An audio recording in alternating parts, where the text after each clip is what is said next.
Okay, चलिए show को आगे बढ़ाते हैं और श्रेया ब्यूरो में रहेंगे आपके साथ अगले 1.5 घंटे और करेंगे मार्केट की बातचीत।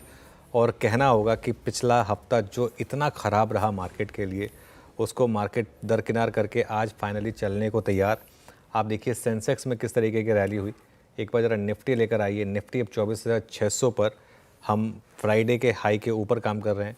बैंक निफ्टी में भले ही आप कह सकते हैं कि अभी भी थोड़ा कॉन्फिडेंस शायद उस लेवल का नहीं है जिस लेवल का बाकी मार्केट में या बाकी इंडिसेस में कॉन्फिडेंस है, लेकिन मिड कैप और स्मॉल कैप देखिए, जब मिड कैप और स्मॉल कैप इस तरीके से चलते हैं इसका मतलब मार्केट में कॉन्फिडेंस वापस लौटा है। और कहना होगा कि ये जो वो डेड इकोनॉमी कहने वाले थे, आज मुझे बहुत अच्छा लग रहा है क्योंकि जो हमारी इकोनॉमी को डेड इकोनॉमी कह रहे थे उनको रियलाइज़ हुई होगी ये बात। और देखिए देर सवेर मार्केट अपने लेवल निकाल ही लेता है। मार्केट को कोई बहुत ज़्यादा टाइम लगता नहीं है, तो मार्केट में कभी कभी ख़राब फेजेस आते हैं, लेकिन ठीक है वो ख़राब फेजेस आपको टेस्ट करते हैं।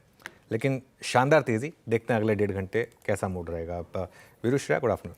Good afternoon. अगले 1.5 घंटे क्या दिशा दशा होगी मार्केट की वो देखेंगे, लेकिन शानदार हफ्ते की शुरुआत हुई है मार्केट में। चौतरफा खरीदारी, थोड़ा फार्मा सेक्टर थोड़ा डामाडोल है, वरना सभी सेक्टर अगर आप देखें तो अच्छी खरीदारी। ब्रेथ जैसा कि आप बता रहे थे, मिड कैप और स्मॉल कैप में जिस तरीके से बाइंग है, तो जाहिर तौर पर ब्रेथ भी अच्छी लगी।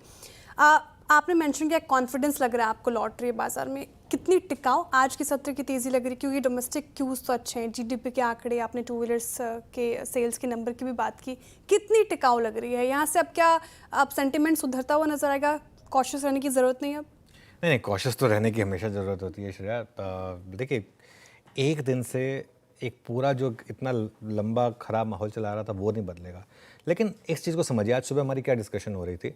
आज सुबह हमारी ये डिस्कशन थी कि क्यूज़ इतने अच्छे हैं, गिफ्ट निफ्टी पता नहीं क्यों वो उतना मूव नहीं दिखा रहा। लेकिन सुबह का जो हमारा व्यू था कि अच्छे जीडीपी के आंकड़ों में अगर ऑटो सेल्स अगर अच्छे जुड़ गए तो फिर सोने पे सुहागा हो जाएगा।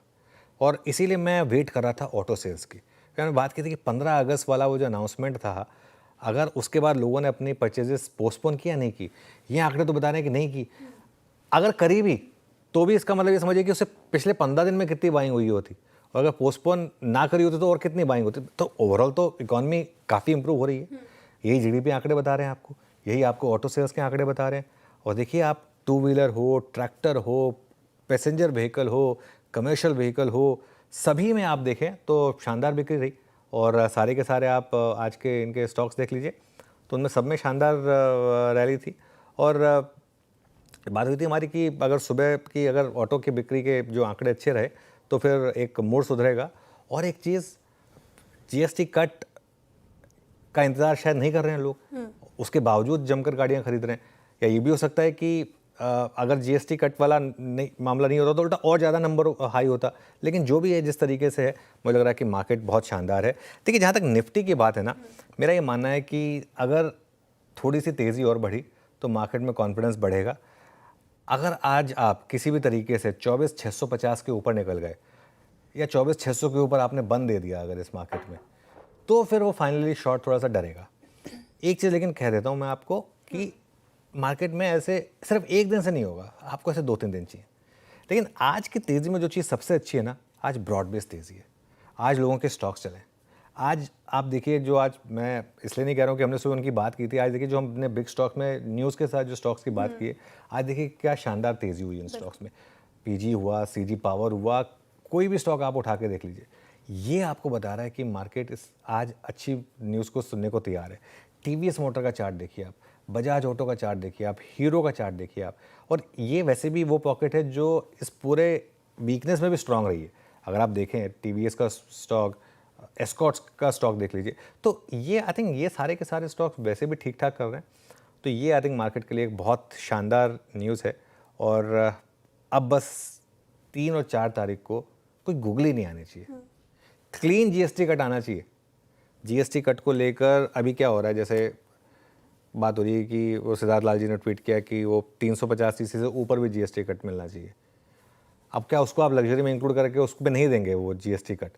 क्या उसको आप वो आई थिंक एक उसमें वो नहीं होना चाहिए।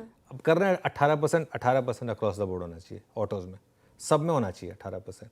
वहाँ फिर ये गूगली की जगह नहीं है, क्योंकि फिर ये जो कॉन्फिडेंस इंप्रूव हो रहा है ना, वो फिर ख़राब हो जाएगा। तो हाँ, तो इसके लिए वहाँ पे मैं चाहूँगा और मेरी अपील होगी ये कि आप जो भी कर रहे हैं ना वो जीएसटी कट पूरी की पूरी बाज़ार की नज़र है उसके ऊपर, और मैं तो चाहूँगा कि थोड़ा सा और ज़्यादा लिबरल हुआ जाए इसमें, क्योंकि इस समय जवाब देने की ज़रूरत है हमें। जो लोग कह रहे हैं हमारी इकोनॉमी को डेड इकोनॉमी, मैं तो कहता हूँ 7.8% की हमारी जीडीपी ग्रोथ रही है ना, हमें ज़रूरत है अगले क्वार्टर में 8% से ऊपर निकलने की, 9% जाने की।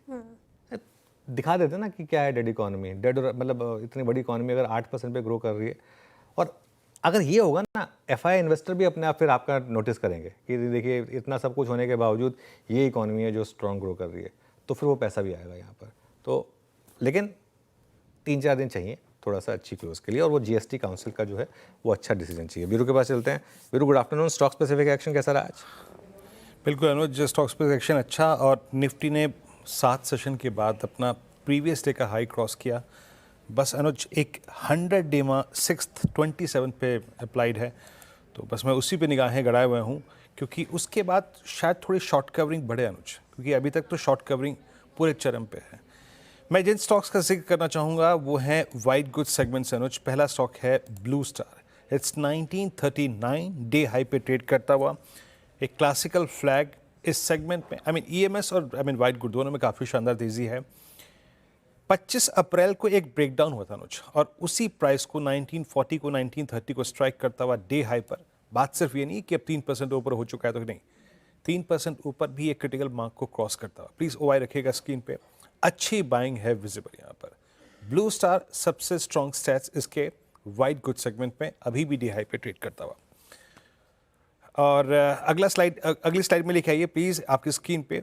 मिड कैप आईटी में जरा एक बार रखिएगा आप केपीआईटी टेक्नोलॉजीज, अच्छा रिवर्सल, और माफ़ कीजिएगा केफिन टेक्नोलॉजीज, अच्छा रिवर्सल, और इसने एक अटेम्प्ट लिया मतलब हायर लेवल्स पे टेंडेमा को टेस्ट करने के लिए। तो अगर आप एक एक्यूट स्ट्रेंथ खोज रहे हैं तो ब्लू स्टार, रिवर्सल में इस स्टॉक को रखूंगा यहाँ पे मैं। और दूसरा एक स्टॉक रखूंगा अनुज, आयशर मोटर्स। प्लीज़ लिखाइए स्क्रीन पर आयशर मोटर्स को। 6246 डे हाई पे प्रीवियस दोनों दिनों के सिंक को हाई को काटता हुआ 3% ओआई बिल्डअप हुआ और डे हाई पर, और साथ ही साथ ये स्टॉक अपने ऑल टाइम हाई की तरफ प्रोसीड करता हुआ अच्छी बाइंग है यहाँ पे। स्टॉक्स मेरे पे बहुत सारे थे, लेकिन मैं अभी सिर्फ इन 3 का जिक्र करूंगा, एक ब्लू स्टार, केफिन टेक और तीसरा आयशर मोटर्स। अनुज, सही मायने में हमें एक आईटी की शॉर्ट कवरिंग का सहारा मिला, और दूसरा अनुज निफ्टी ऑटो। अब बिल्कुल, अब ये पुल बैक जो है ना अनुज, मोर देन सीरियस और बहुत ही वेटेज देने लायक हो गया है, और एक कंफर्मेशन हमारा सेल्स फिगर का। कैसे अप्रोच करें ऑटो को इस वक्त? बिल्कुल वीरू, आपने बिल्कुल मेरे मन की बात छीन ली। मैं इसी पर बात करने वाला था। मैं आपको पहले तो नंबर्स दिखाता हूँ। देखिए, बजाज की बिक्री 5% बढ़ी, एक्सपेक्टेशन थी कि 2.5% बढ़ेगी, तो जितनी एक्सपेक्टेशन थी उससे डबल बढ़ी, 5% बढ़कर 4.17 लाख यूनिट पर आई। टीवीएस मोटर की बिक्री देखिए आप, टीवीएस मोटर की जो बिक्री है वो कुल मिलाकर 30% बढ़ी, 5.09 लाख, और टू व्हीलर बिक्री 30% यहाँ भी बढ़ी, 4.9 लाख यूनिट। और टीवीएस तो बेस्ट इन क्लास कंपनी रही है, आपने पिछले कई सालों से देखा है। आयशर मोटर्स देखिए 9.5% आपने इनकी वो वीसीवी बढ़ी, और आयशर मोटर्स की आरई यानी कि रॉयल एनफील्ड की बिक्री वो भी दिखा दीजिए एक बार, वो 55% बढ़ी है बीरू, 1.14 लाख यूनिट। बीरू, एक चीज़ आपको याद है जब वो बजाज की वो लॉन्च हुई थी और वो हीरो की वो हार्ली लॉन्च हुई थी, लोगों ने कहा था कि आयशर मोटर्स की अब रॉयल एनफील्ड की सेल्स कोलैप्स हो जाएगी। वहाँ से रॉयल एनफील्ड की सेल्स ऑल टाइम हाई पे पहुँची हैं, और सड़क पे आपको एक भी वो हार्ली नहीं दिखाई देगी। तो ये चीज़ें जो होती हैं ना, ये वो मार्केट को एक्सपैंड ही करती हैं, और ये लीडर को हमेशा फ़ायदा ही देती हैं। आप एस्कॉर्ट्स की बिक्री देख लीजिए और आप अशोक लेलैंड की बिक्री देख लीजिए।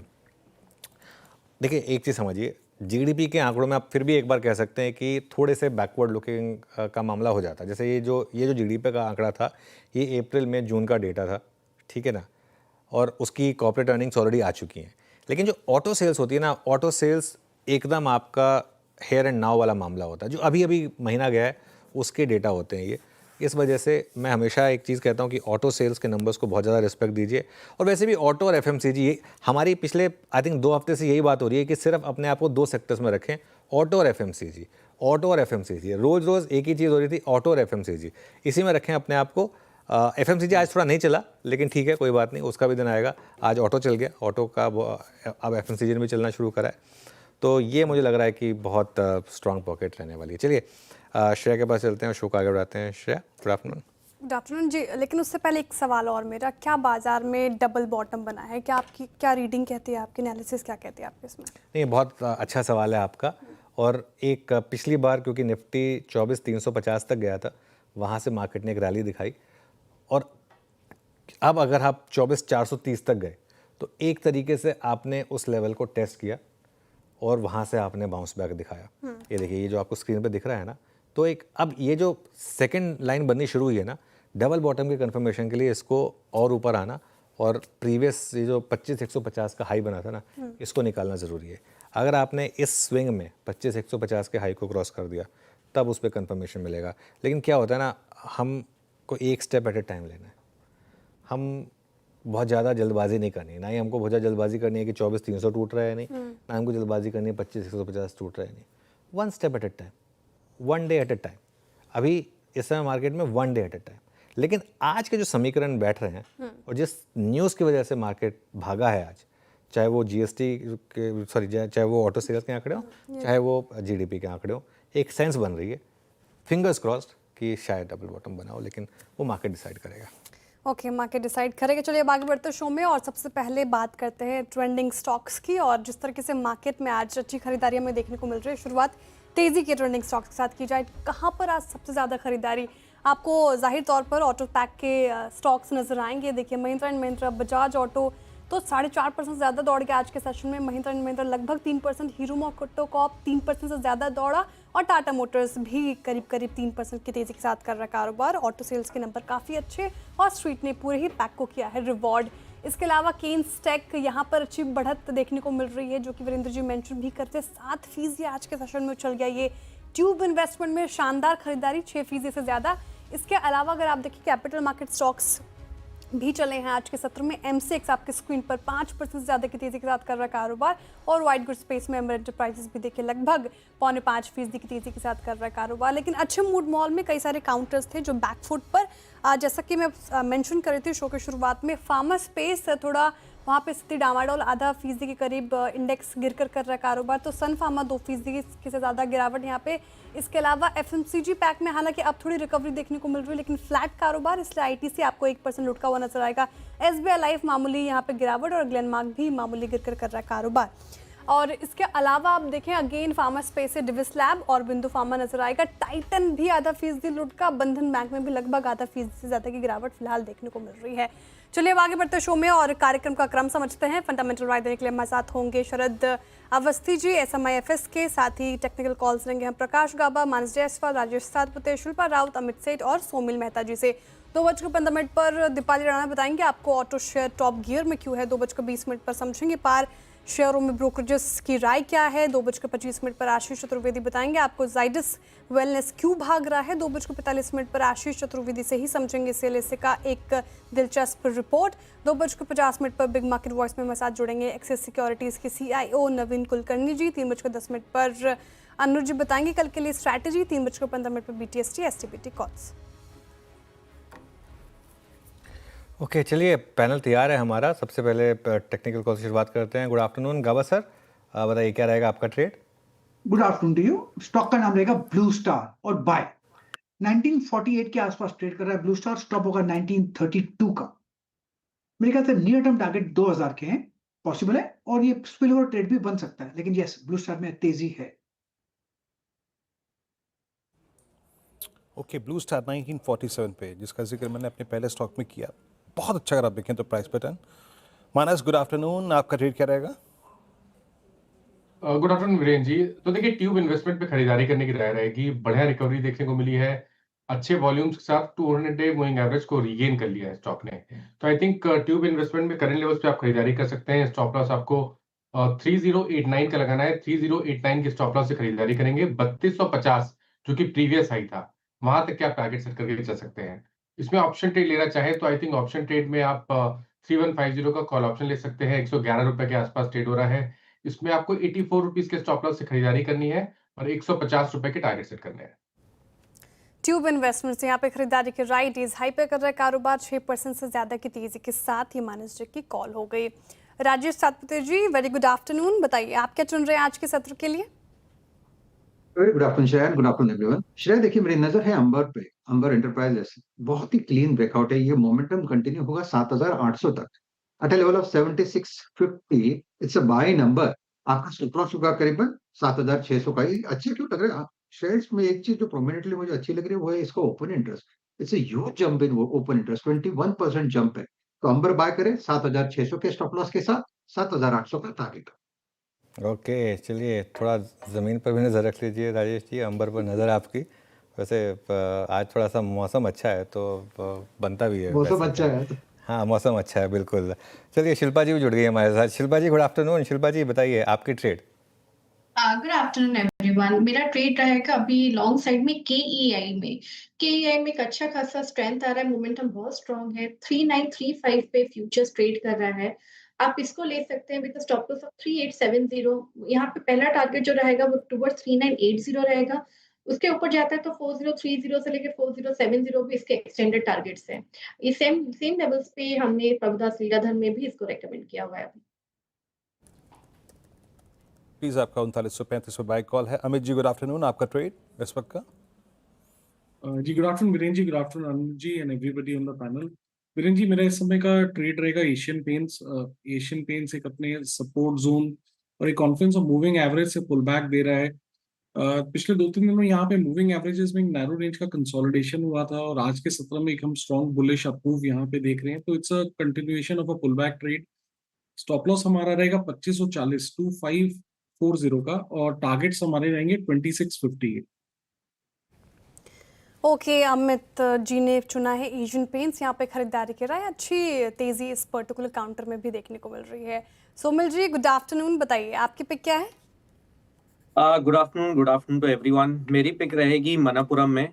मनापुरम में कंसोलिडेशन है, 2040 डेली मूविंग एवरेज का सपोर्ट लिया है और वो कंसोलिडेशन ऊपर की तरफ टूटा है।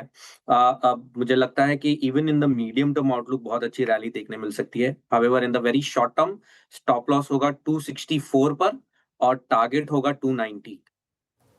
ओके, चलिए अब चलते हैं शरद जी के पास। शरद जी गुड आफ्टरनून। शरद जी बताइए आपका preferred investment idea. Good afternoon जी। आज वाले आइडिया को आप अपना भी प्रेफर्ड आइडिया बोल सकते हैं। पीजी इलेक्ट्रोप्लास्ट हमें लगता है काफी डिसेंट बेट है। यहाँ से लॉन्ग टर्म के लिए डिसेंट करेक्शन हमने ऑलरेडी देख ली है। कंपनी की आज भी जो प्रोजेक्ट अप्रूवल आई है, इसके अलावा जो 600-700 करोड़ का एक नॉर्मलाइज्ड कैपेक्स भी है, तो हमें लगता है ये दोनों कैपेक्स मिला के कंपनी का टर्नओवर लगभग यहाँ से डबल हो सकता है अगले 1.5-2 सालों में। तो अगले साल से 1.5 साल में जैसे जैसे ये कैपेक्स कंप्लीट होता है, प्लस जो एग्जिस्टिंग प्रोजेक्ट्स कंपनी ने किए हैं, चाहे वो वॉशिंग मशीन का एक्सपेंशन हो, चाहे एसीज में भी रिकवरी जो सेकंड हाफ में एक्सपेक्टेड है वो प्ले आउट करे, और इसके अलावा जो स्पीरो के संग उनका ईवी में भी एक प्रोजेक्ट है, उससे भी जो जो इम्प्रूवमेंट होती है बैटरी वैल्यू में, तो उसके भी एक इम्प्रूवमेंट है FY27। तो मुझे लगता है ये तीनों चारों चीजें, प्लस रेफ्रिजरेशन वाला बिजनेस है, ये भी आने वाले समय में कंट्रीब्यूट करेगा। मोस्ट प्रोबेबली जो थोड़ा इन्वेंट्री का लैग अभी क्रिएट हो गया Q1 में, वो सेकंड हाफ तक काफी हद तक डिलीवरेज हो जाना चाहिए। तो जो शॉर्ट टर्म डेट वगैरह 200-300 करोड़ का इम्पैक्ट है वो भी कम हो जाना चाहिए।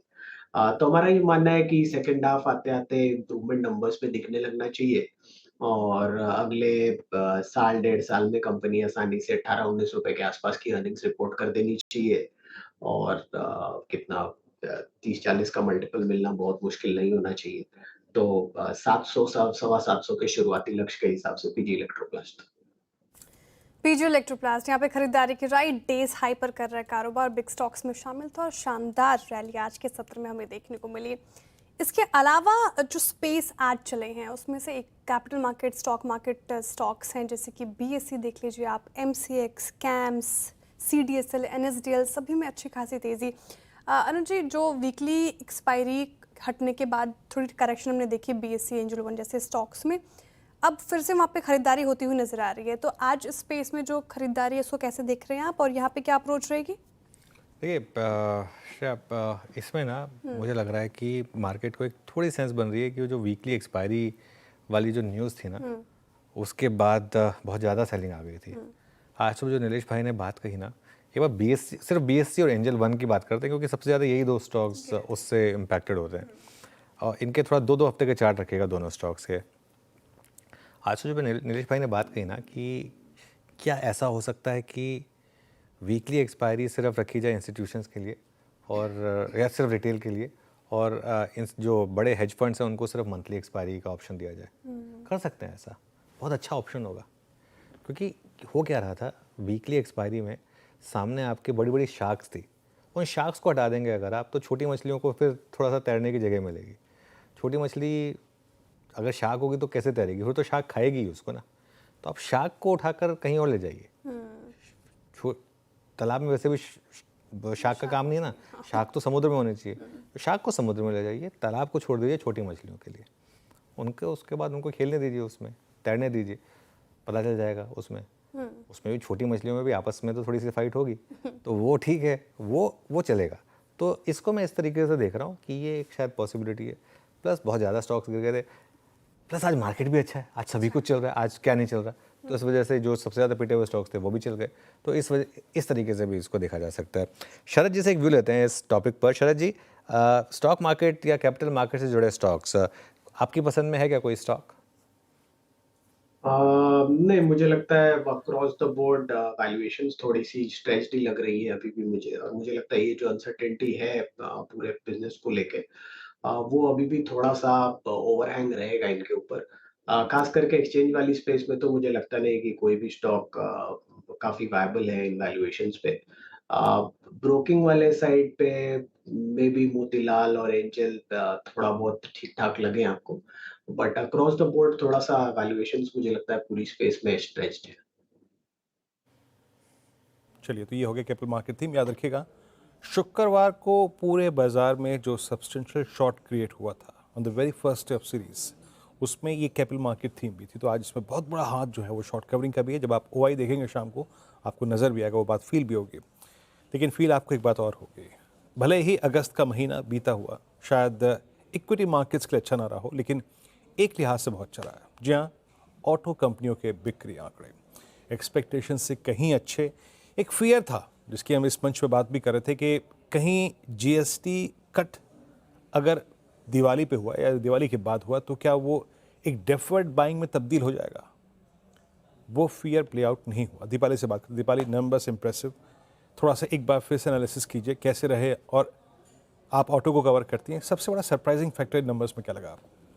सरप्राइजिंग फैक्टर यही रहा वीरेन, जो आपने जिक्र किया कि अगर आप ओवरऑल सेल्स देखेंगे तो डेफिनेटली एक डर ये था कि जो बाइंग है वो होल्ड हो सकती है, और वो होल्ड होती हुई नहीं दिखाई दी है। ऑल्दो अगर आप एमएनएम के नंबर्स देखेंगे, मैनेजमेंट की कमेंट्री देखेंगे, तो उन्होंने मेंशन किया है कि प्रिकॉशनरी उन्होंने जो होलसेल बिलिंग है उसको कम किया ताकि इन्वेंट्री होल्ड ना हो डीलर एंड पे, बट उस तरीके के कोई आंकड़े फिलहाल दिखाई नहीं दिए हैं। Numbers in fact two wheeler pack में स्पेशली काफ़ी ब्राइट दिखाई दिए हैं, और इसी पॉकेट को लेकर आगे के लिए होप्स भी काफ़ी हाई हैं। इन पर्टिकुलर अगर हम देखें तो शुरुआत एमएनएम के साथ ही कर लेते हैं। ओवरऑल जो टोटल सेल्स रही हैं वो फ्लैट रही हैं, हालांकि 75,901 यूनिट्स कंपनी ने अगस्त महीने में बेची हैं। पैसेंजर व्हीकल सेल्स जो हैं वो फ्लैट रही हैं। हालांकि अगर आप डोमेस्टिक सेल्स देखेंगे तो यूवीज की स्पेशली तो वहाँ पर 9% के आसपास की डीग्रोथ आते हुए दिखाई दी है। एक्सपोर्ट्स जो हैं वो भी 16% घटकर आए हैं महिंद्रा के, लेकिन ओवरऑल सेल्स फ्लैट रही हैं। इंपॉर्टेंट है अगर आप टू व्हीलर पैक देखेंगे, टू व्हीलर स्पेस में आप देखिए बजाज ऑटो को, टीवीएस मोटर्स को, यहाँ पर नंबर्स एक्सपोर्ट्स की बदौलत काफ़ी स्ट्रांग नज़र आ रहे हैं। अगर हम बजाज ऑटो की सबसे पहले बात करें तो जो टोटल सेल्स हैं वो 5% बढ़कर आई हैं, लेकिन इस 5% की ग्रोथ में जो कंट्रीब्यूशन रहा है, सपोर्ट रहा है, वो एक्सपोर्ट्स का रहा है, क्योंकि जो टोटल एक्सपोर्ट्स है वो 29% ग्रो हुए हैं बजाज ऑटो के। हालांकि जो डोमेस्टिक टू व्हीलर सेल्स है वो 12% घटकर आई है, लेकिन TVS Motors as expected strong numbers रहे हैं। पहली बार 5 लाख का आंकड़ा पार किया है टीवीएस मोटर्स ने, 5,09,000 यूनिट्स टीवीएस ने बेची हैं, टोटल सेल्स रही हैं। और अगर आप एक्सपोर्ट्स भी देखेंगे तो वहाँ भी 35% की ग्रोथ टीवीएस मोटर्स ने रिपोर्ट की है। तो ना सिर्फ डोमेस्टिक बल्कि एक्सपोर्ट्स नंबर्स भी टीवीएस मोटर्स के काफ़ी स्ट्रांग रहे हैं। अगर आप कमर्शियल व्हीकल एंड की तरफ शिफ्ट करेंगे तो आयशर मोटर्स के साथ शुरुआत करते हैं। जो टोटल सेल्स रही हैं वहाँ पर 9.5% की ग्रोथ आते हुए दिखाई दी है। Volvo Eicher commercial vehicle sales 7,167 unit company ने रिपोर्ट की हैं वर्सेस 6,545 यूनिट्स, यानी 9.5% के आसपास की ग्रोथ रही है। इंटरेस्टिंग ये है कि टू व्हीलर्स की हम बात करें तो रॉयल एनफील्ड की सेल्स आप देखेंगे तो टोटल सेल्स में 55% की ग्रोथ रिपोर्ट की है सालाना आधार पर। रॉयल एनफील्ड की सेल्स में डोमेस्टिक सेल्स भी काफ़ी स्ट्रॉन्ग रही है और एक्सपोर्ट फ्रंट पर भी नंबर्स काफ़ी अच्छे रहे हैं। क्विकली बात कर लेते हैं अब अशोक लीलैंड और एस्कॉर्ट्स के नंबर्स की। अशोक लीलैंड की टोटल सेल्स 5% ग्रो हुई है, थोड़ी फ्लैट ही रही है। डोमेस्टिक सेल्स भी देखेंगे तो वो भी सिर्फ 2% ही बढ़कर आई है सालाना आधार पर। लेकिन एस्कॉर्ट्स के नंबर्स देखेंगे तो यहाँ पर टोटल सेल्स 27% ग्रो हुई हैं वाई बेसिस पर। 8,456 यूनिट कंपनी ने बेची हैं। हालांकि मैनेजमेंट की कमेंट्री देखेंगे तो स्ट्रांग है, वो एक्सपेक्ट कर रहे हैं कि जो रिटेल सेल्स है वो यहाँ से फर्दर पुश होते हुए दिखाई देगी। स्पेशली रूरल डिमांड काफ़ी अच्छी रहने की एक्सपेक्टेशंस हैं। तो two wheeler pack specially shine करता हुआ दिखाई दिया है ओवरऑल इस बार के नंबर्स में। एक प्रश्न पूछूंगा, ये इस बीते 10 दिन का सबसे बड़ा स्टार प्राइस परफॉर्मर रहा मारुति। राइट। ग्रैंड विटारा के एक बहुत ही प्रभावशाली, बहुत ही अच्छे और बहुत ही अच्छे नंबर देने के बाद मारुति के विटारा में कुछ नया है क्या? बिल्कुल है। और इनफैक्ट वीरू, पिछला हफ्ता मारुति के लिए बहुत इंपॉर्टेंट था। आपने देखा ही इलेक्ट्रिक व्हीकल रोल आउट की कंपनी ने और एक्सपोर्ट्स करेगी। इम्पॉर्टेंट ये है ये हफ्ता भी, क्योंकि वेडनेसडे को यानी 3 सितंबर को मारुति ऑल टुगेदर नई एसयूवी लॉन्च कर रही है और स्पेशली ये उस गाड़ी को टक्कर देगी एसयूवी सेगमेंट में जो लीडर है, यानी Hyundai क्रेटा। अगर आप एसयूवी सेगमेंट देखेंगे 37% शेयर Hyundai क्रेटा का है और Hyundai क्रेटा से अभी कोई डायरेक्ट राइवल मारुति की तरफ से नहीं था। तो एक नई एसयूवी मारुति लॉन्च कर रही है वेडनेसडे को। विक्टोरिस इस गाड़ी का नाम हो सकता है और ब्रेजा और साथ ही विटारा के बीच में कंपनी इसे प्लेस करेगी। इंजन कैपेसिटी 1500 सीसी वगैरह के आसपास की एक्सपेक्टेड है, यानी विटारा पर ही बेस्ड होगी, लेकिन विटारा से स्लाइटली कॉम्पिटिटिव प्राइसिंग हो सकती है। विटारा की कीमत 12 लाख के आसपास शुरू होती है, क्रेटा की कीमत 11 साढ़े 11 लाख से शुरू होती है जो बेस वेरिएंट है। वहीं माना जा रहा है कि मारुति की इस गाड़ी की कीमत 10 लाख के आसपास शुरू हो सकती है, 18 लाख तक जा सकती है। तो बहुत इंपॉर्टेंट प्रोडक्ट है मारुति के पोर्टफोलियो से ये, स्पेशली एसयूवी सेगमेंट में अपनी प्रेजेंस को मजबूत करने के पर्सपेक्टिव से काफ़ी इंपॉर्टेंट ऑफरिंग रहेगी मारुति की तरफ से। और देखिए मारुति के पास एक एडवांटेज हमेशा थी कि मारुति हमेशा एक चीज़, भले ही किसी सेगमेंट में लेट एंट्री करे, लेकिन जो मारुति का नेटवर्क है उसका एडवांटेज और जो मारुति की गुडविल है उसका एडवांटेज हमेशा मारुति को मिलता है। और वीरू, आप अगर चाहें अपने स्कॉर्पियो के साथ एक और कार ऐड करना तो उनकी वो ग्रैंड विटारा की एक फैंटम ब्लैक का मैं आजकल ऐड देख रहा हूँ, वो काफ़ी इंप्रेसिव लग रही है। अगर आप चाहें तो उसको ऐड कर सकते हैं अपार्ट फ्रॉम। स्कॉर्पियो मेरी ब्लैक ही है तो तो वो मुझे पता है, मुझे पता है कि आपकी स्कॉर्पियो ब्लैक है, मैंने चलाई हुई है तो मुझे पता है। लेकिन मैं कह रहा हूँ कि अगर आपको ऐड करनी है तो उसको आप ऐड कर सकते हैं। वैसे आप दीपाली को बोलिए जो गाड़ी चाहिए वो मिल जाएगी, कोई दिक्कत की बात है। चलिए खैर दीपाली के पास तो पूरा पिटारा रहेगा गाड़ियों का। Thank you so much Deepali, ये पूरी की पूरी जानकारी देने के लिए। और अब इस काम करते हैं, इस डिस्कशन को थोड़ा सीरियस नोट पर लेकर जाते हैं। ऑल टाइम हाई पर मारुति का शेयर, शरद जी क्या व्यू रहेगा आपका इस स्टॉक पर? मुझे लगता है अब बहुत ज्यादा अपसाइड शायद निकालना मुश्किल होगा। हालांकि नई लॉन्चेस का एक पॉजिटिव आउटकम रह सकता है। जैसा अभी दीपाली भी बोल रही थी, विक्टोरियस है, उसके बाद एक स्कूडो भी काफी शायद अवेटेड लॉन्च है। तो मुझे लगता है कुछ लॉन्चेस हैं जिसका काफी थोड़ा ट्रैक्शन रह सकता है। बट ये प्राइसेस में ऑलरेडी कितना 32 एक टाइम लास्ट 12 मंथ्स अर्निंग्स पे ऑलरेडी स्टॉक ट्रेड कर रहा है। तो मुझे लगता है अब इससे कितनी ट्रैक्शन आती है वो एक खास मुद्दा होगा देखने लायक। बट कंपैरेटिवली शायद टू व्हीलर स्पेस या अगर मुझे फोर व्हीलर में एक आइडिया ही चुनना हो तो मुझे लगता है टाटा मोटर्स एक बेटर ऑप्शन है। ये वैल्यूएशन पे मारुति में बहुत ज्यादा अपसाइड खोजना थोड़ा सा मुश्किल होगा। ओके, मारुति सुजुकी थोड़ा अपसाइड पोटेंशियल अब यहाँ से इन स्तरों से नजर नहीं आ रहा शरद जी को, तो यहाँ पे वेट एंड वॉच की सलाह। काफ़ी चला भी ये स्टॉक। अब स्पेसेस की बात कर रहे हैं जहाँ पे अच्छी खासी तेज़ी आज के सत्र में देखने को मिली। हमने कैपिटल मार्केट स्पेस का जिक्र कर लिया, ऑटो स्पेस का जिक्र कर लिया, थोड़ी देर में एनर्जी सेक्टर का भी जिक्र करेंगे। लेकिन फार्मा स्पेस बैकफुट पर आज के सत्र में, और लूजर्स में आपको सन फार्मा, डिविस लैब जैसे स्टॉक्स नजर आएंगे। एक बार सन फार्मा का चार्ट रखिए, 2% से ज़्यादा की गिरावट इस पर्टिकुलर काउंटर में देखने को मिल रही है। अब सवाल ये कि इस गिरावट में क्या खरीदारी की जाए या फिर अभी भी वेट एंड वॉच की सलाह। इस पर एक चार्ट चेक लेना चाहूँगी। शिल्पा जी, सन फार्मा आप देखिए काउंटर डेज लो के आसपास आज के सत्र में जब पूरे मार्केट में अच्छी खासी बाइंग है, क्या करें इन स्तरों पर? श्रेया, मुझे लगता है कि स्टॉक टुवर्ड्स 1540 डेफिनेटली जाने के लिए अब तैयार है। 1580 के नीचे इसका थोड़ा टेक्सचर और खराब हो गया है, तो 1540 पे सपोर्ट आना चाहिए। अगर नहीं आता है देन अगेन टुवर्ड्स 1490 आप इसको एक्सपेक्ट कर सकते हैं। पे काम करते हैं, आज के हीरो ऑफ द डे की बात करते हैं। जी हाँ, जायडस वेलनेस। सुबह इन्होंने जो एक न्यूज़ आई थी एक एक्विजिशन की, और उसके बाद से ये स्टॉक अच्छा चला। आशीष के पास चलते हैं और जानते हैं कि क्या थी एग्जैक्ट न्यूज़। आशीष, गुड आफ्टरनून, एक्सप्लेन करिए। Good afternoon. इस स्टॉक में ज़बरदस्त तेज़ी देखने को मिल रही है। कारण ये है कि बाजार को जो एक्विजिशन कंपनी ने किया है काफ़ी ज़्यादा पसंद आया। एक्विजिशन क्या है, यूके की कंपनी कंफर्ट क्लिक का, और 2846 करोड़ में 2846 करोड़ में इसका एक्विजिशन किया है। और जिस वैल्यूएशन पे किया है ये भी बाजार काफ़ी बढ़िया मान रहा है। 2 टाइम्स सेल्स 10 टाइम्स एबिटा के वैल्यूएशन पर डील हुई है। और इस अधिग्रहण से बताया जा रहा है कि ईपीएस में यहाँ पर आगे बढ़त देखने को मिलेगी। ईपीएस डाइल्यूट नहीं होगी, बढ़त यहाँ पर देखने को मिल सकती है। और करीब अगर आप देखें तो कंपनी की जो रेवेन्यू है 13.4 पाउंड्स के आसपास है। और दरअसल ये कंपनी पकड़ अगर आप देखें तो काफ़ी बेहतर है विटामिन्स, मिनरल्स और सप्लीमेंट सेगमेंट में। और इस एक्विजिशन के बाद कंपनी की ये हाई ग्रोथ सेगमेंट में एंट्री यहाँ पर देखने को मिल सकती है। दरअसल अगर आप देखें तो कंपनी का जो कारोबार है काफ़ी ज़्यादा विस्तारित है, जिसका अधिग्रहण इन्होंने किया है। इनका यूके में कारोबार काफ़ी बढ़िया, यूरोप में बहुत अच्छी सेल्स है और यूएस में भी इनका एक्सपोजर है। इसके अलावा अगर आप देखें तो काफ़ी सारे डाइवर्सिफाइड सेगमेंट्स हैं। मिसाल के तौर पर किड्स हैं, एडल्ट्स हैं और पेट केयर सेगमेंट में भी कंपनी की पकड़ है। और ग्रोथ अब तक अगर आप देखें तो काफ़ी शानदार यहाँ पर देखने को मिल रही है। पिछले 5 साल में इस कंपनी ने 57% CAGR की ग्रोथ दिखाई है, तो बहुत हाई ग्रोथ कंपनी है। और इस हाई ग्रोथ के लिए सिर्फ 2 टाइम्स सेल्स 10 टाइम्स एबिटा इन्होंने दिए। 2846 करोड़ में अधिग्रहण हुआ है और ईपीएस में भी बढ़त देखने को मिलेगी। और इसी के चलते अगर आप देखें तो मार्केट ने इस एक्विजिशन को थम्स अप दिया है और स्टॉक फिलहाल है 8% ऊपर। बिल्कुल 8% ऊपर ये स्टॉक जायडस वेलनेस इस समय। ध्यान रखिएगा, अब ये स्टॉक जो है ये अलग स्टॉक है जायडस लाइफ के मुकाबले। ये वो कंपनी है जो शुगर फ्री वगैरह बनाती है, जो वेलनेस से रिलेटेड प्रोडक्ट्स हैं। शरद जी, है क्या कवरेज आपकी या व्यू स्टॉक पर, जायडस वेलनेस पर? जी, हम लोगों ने पिछली बार रिकमेंड पिछले कुछ समय में हमने खरीदवाया था क्लाइंट्स को, बट वो उसको काफी टाइम लगा। जो हाइंज वाइन्स वगैरह वाली एक्विजिशन थी उसको कंफर्ट करने में, और रिटर्न रेशियोज में लगातार ड्रॉप देखा कंपनी में।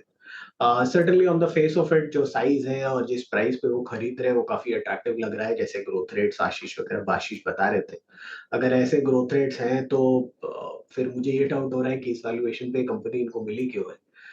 बट सर्टेनली साइज वाइज मुझे लगता है ये काफी एडवांटेजियस है इनके लिए। इक्विटी इसमें से, और बैलेंस शीट पे क्या प्रेशर पड़ेगा नहीं पड़ेगा, एमएनए के जो रिस्क रहते हैं वो हम देखना चाहेंगे। बट पिछली बार का जो एक्सपीरियंस था वो काफी हार्श था कंपनी के लिए in terms of return ratios के डिप्लीशन वगैरह। तो मैं बहुत ज्यादा यूफोरिक अभी नहीं होना चाहूंगा। मैं 3-6 महीने एक बार देखना चाहूंगा कि नंबर्स का इम्पैक्ट क्या आता है, क्योंकि वैल्यूएशन वाइज 1 साल फॉरवर्ड पे ऑलरेडी अगर ये बिना इस एक्विजिशन के भी देखे तो 30-35 टाइम ऑलरेडी स्टॉक है, और ग्रोथ रेट्स वगैरह बहुत अग्रेसिव नहीं थे। तो इस एक्विजिशन के बाद ग्रोथ रेट्स अग्रेसिव हो जाते हैं, लगभग साइज डबल हो जाना चाहिए कंपनी का। लेकिन मैं ये देखना चाहूंगा कि इसका मार्जिन इम्पैक्ट और रिटर्न रेशियोज पे इम्पैक्ट कैसा पड़ता है कंपनी के लिए, उसके बाद एक कॉल लेना बेटर। ओके, चलिए, तो ये इस समय जायडस वेलनेस पे बात होगी। टॉप कैश कॉल का समय हुआ। हमारे पास प्रकाश गाबा जी, राजेश सतपथे जी और अमित सेठ जी हैं। गाबा सर, आप शुरुआत करिए। Yes, good afternoon to you. Stock का नाम है गैब्रियल। गैब्रियल इंडिया 1239 के आसपास ट्रेड कर रहा है, बहुत ही बढ़िया ब्रेकआउट मिला है। स्टॉप लगाना चाहिए करीब, ज्यादा नहीं, 1228, 10-11 रुपए का स्टॉप है। मेरे ख्याल से जा रहा है 1300 की तरफ, मैटर ऑफ टाइम। तो गैब्रियल इंडिया पर ध्यान देना चाहिए लॉन्ग से। ओके, गैब्रियल क्लिक पे 1239 पे आपका स्टॉक ये बाय कॉल। चलते हैं राजेश सतपथी जी के पास। राजेश जी, आप क्या पिक कर रहे हैं? वीरेंद्र जी, देखिए जेके लक्ष्मी सीमेंट, इसको पिक करूंगा। जेके लक्ष्मी में एक फॉलिंग वेज का ब्रेकआउट है जिसका टारगेट आता है करीबन 670 का। तो 670 के टारगेट के लिए जेके लक्ष्मी बाय करे। स्टॉप लॉस होगा 935 का, सॉरी 970 का टारगेट होगा, 935 का स्टॉप लॉस होगा। ओके, 935 का स्टॉप लॉस मेंटेन करना है आपको जेके लक्ष्मी सीमेंट में। अच्छी तेजी यहाँ पर आज सुबह से हमें देखने को मिल रही है। अमित जी, आपने क्या पिक किया है कैश कॉल के लिए? जी, श्रेया जी, मैं लेमन ट्री होटल्स के साथ जाऊंगा। अगर इसका चार्ट स्ट्रक्चर देखें तो 20 अगस्त को यहाँ पे एक 52 वीक हाई का ब्रेकआउट आया था लगभग 160-162 के लेवल्स पे। पिछले 4-5 दिनों से स्टॉक कंसोलिडेट कर रहा था और ऑलमोस्ट अपने 10 डे मूविंग एवरेज के साथ इसने कैचअप किया 1-2 दिन पहले, और आज के सत्र में हम एक यहाँ पे कंटिन्यूएशन मूव देख रहे हैं। तो यहाँ पे स्ट्रक्चर स्ट्रांग है, रिलेटिव स्ट्रेंथ अच्छी है, इसे बाय करें। स्टॉप लॉस हमारा रहेगा 162 का और टारगेट्स रहेंगे 190 के। ओके, लेमन ट्री होटल्स 170 पे आपका बाय कॉल, ये डे हाई पे ट्रेड करता है। होटल स्टॉक्स में आज काफ़ी स्ट्रॉन्ग मूव है भी। मीनवाइल निफ्टी अब करीब 24,616 पे डे हाई की ट्रेजेक्ट्री में बहुत नज़दीक अपने 100 डेमा की, यानी जिस एवरेज को हमने थर्सडे को लास्ट एक्सपायरी के दिन तोड़ा था, वो हम जा रहे हैं अब टच करने के लिए। और निफ्टी बैंक स्क्रीन पे लेके आइएगा। हालांकि इसने भी अभी भी 54,000 के लेवल से एक डिफरेंशियल, एक डिस्टेंस मेंटेन किया हुआ है, बट इस वक्त Nifty auto super swing provide कर रहा है। वो जरा आयशर लेके आइएगा, वो कॉल बेहद शानदार रही। आयशर ऑलमोस्ट क्रैक होकर अब डे हाई पर आके ट्रेड करता हुआ, और आप ये देखिए 6230 पे हमारी 2 बजे बात हुई थी कि इसको देखिएगा, पैटर्न बेहद शानदार डे हाई पर। और एक बार लेके आइए आप टाटा मोटर्स 690, अभी इसमें भी एक बड़ा ताज़ा तरीन ब्रेकआउट आया। वो इसलिए कह रहा हूँ क्योंकि अब 100 डेमा को पार कर रहा है, ये भी oversold stock. Rajesh ji, Tata Motors एक रिवर्सल ट्रेड में, पूरा सेक्टर ऑल टाइम हाई पे, पूरा सेक्टर 52 हाई पे, और ये एकमात्र रिवर्सल ट्रेड है ऑटो में। टाटा मोटर्स को आप कैसे रीड कर रहे हैं इस वक्त? वीरेंद्र, देखिए, ये मुझे लगता है ये मोमेंटम कंटिन्यू होगा। प्रोबेबली आप कह सकते हैं एज ए बीटीएसटी इसका टारगेट आया करीबन 705 से 710 का, लेकिन चांसेस है कि ये अपना 200 डीएम, ये जो करीबन 718 के आसपास है, वहां तक जाए। तो ओवरऑल स्ट्रक्चर देख के लगता है कि ये मोमेंटम कंटिन्यू होगा। सो लॉन्ग साइड का ट्रेड रहेगा, स्टॉप लॉस रहेगा 685 का। ओके, चलिए मीनवाइल मार्केट देखिए अब जैसा वीरू कह रहे थे, डे हाई पर आ गया। निफ्टी डबल सेंचुरी मारने के करीब है, और मिड कैप में तो अब 1000 पॉइंट की रैली होगी। ध्यान रखिएगा, सुबह हम 300 पॉइंट ऊपर खुले थे। 300 पॉइंट ऊपर खुलने के बाद वहाँ से आपने और 700 पॉइंट ऐड करें, 1000 पॉइंट की अब रैली हो चुकी है यहाँ पर। पिछले कुछ मिनटों में जिन स्टॉक्स में अच्छे मोमेंटम आए उनमें आयशर मोटर्स, शानदार तेज़ी अब आयशर मोटर्स में डे हाई पर आया आयशर मोटर्स। इसके अलावा ट्रेंट देखिए आप, ट्रेंट में अच्छी तेज़ी आई, इटर्नल में अच्छा मूव आया, इटर्नल डे हाई पर आया। अल्ट्राटेक सीमेंट एक और स्टॉक है जो लगातार ऑल टाइम हाई की तरफ बढ़ता हुआ स्टॉक। ये देखिए 12,833 पर, आई थिंक फ्राइडे को हमने इसको स्पॉटलाइट में लिया था। यहाँ शानदार मोमेंटम है। महिंद्रा, कोटक, सबके सब स्टॉक्स जो हैं इस समय आपको डे हाई पर कारोबार करते हुए दिखाई देंगे। इसके अलावा आप देखिए अदानी ग्रुप स्टॉक्स में थोड़ी सी शॉर्ट कवरिंग शुरू हुई है। अदानी ग्रीन ये इस समय डे हाई पर आया 935 के करीब। PSU बैंक्स में सेलेक्टिवली बाइंग शुरू हुई है। इंडियन बैंक ये नज़र में आया मेरे। लेकिन एक बार सीमेंट स्टॉक्स देखते हैं, अल्ट्राटेक सीमेंट और श्री सीमेंट, दोनों लार्ज कैप सीमेंट स्टॉक्स, दोनों में अच्छी बाइंग इस समय आपको दिखाई देगी। शरद जी, मानसून क्वार्टर ख़त्म हुआ, अब मार्केट की नज़र GST कट पर, क्या सीमेंट एक अच्छी स्पेस हो सकती है जो यहाँ से शानदार मूव दे सके, और अगर है तो आपका प्रेफर्ड आइडिया कौन सा होगा? जी बिल्कुल हो सकती है। मुझे लगता है जो पहला राउंड ऑफ री रेटिंग है वो सीमेंट में हमने ऑलरेडी देख लिया है। फ्रंटलाइन स्टॉक्स में तो देखिए वैल्यूएशन वाइज आप कोई भी पैरामीटर पे बहुत ज्यादा ऑप्टिमिस्टिकली इनको जस्टिफाई नहीं कर सकते, चाहे श्री हो, चाहे अल्ट्राटेक हो, चाहे अंबुजा हो। मुझे लगता है वहां पे आपके पास एक एसीसी है जहां पे थोड़ा वैल्यूएशन कंफर्ट है फ्रंटलाइन में। डालमिया भारत में पहले था, बट अब ये रैली के बाद बहुत ज्यादा कंफर्ट वहां नहीं रह जाता। बट अगर कंपैरेटिवली लार्जर प्लेयर्स में से चूज करना है तो मेरे हिसाब से एसीसी और डालमिया भारत में अभी भी कंफर्ट है। और छोटे प्लेयर्स में मुझे लगता है जेके लक्ष्मी सीमेंट एक बढ़िया बेट हो सकती है, जहां हम लोग 1050-1100 तक के टारगेट्स देख रहे हैं। तो अभी शायद राजेश जी भी बोल रहे थे उसके लिए।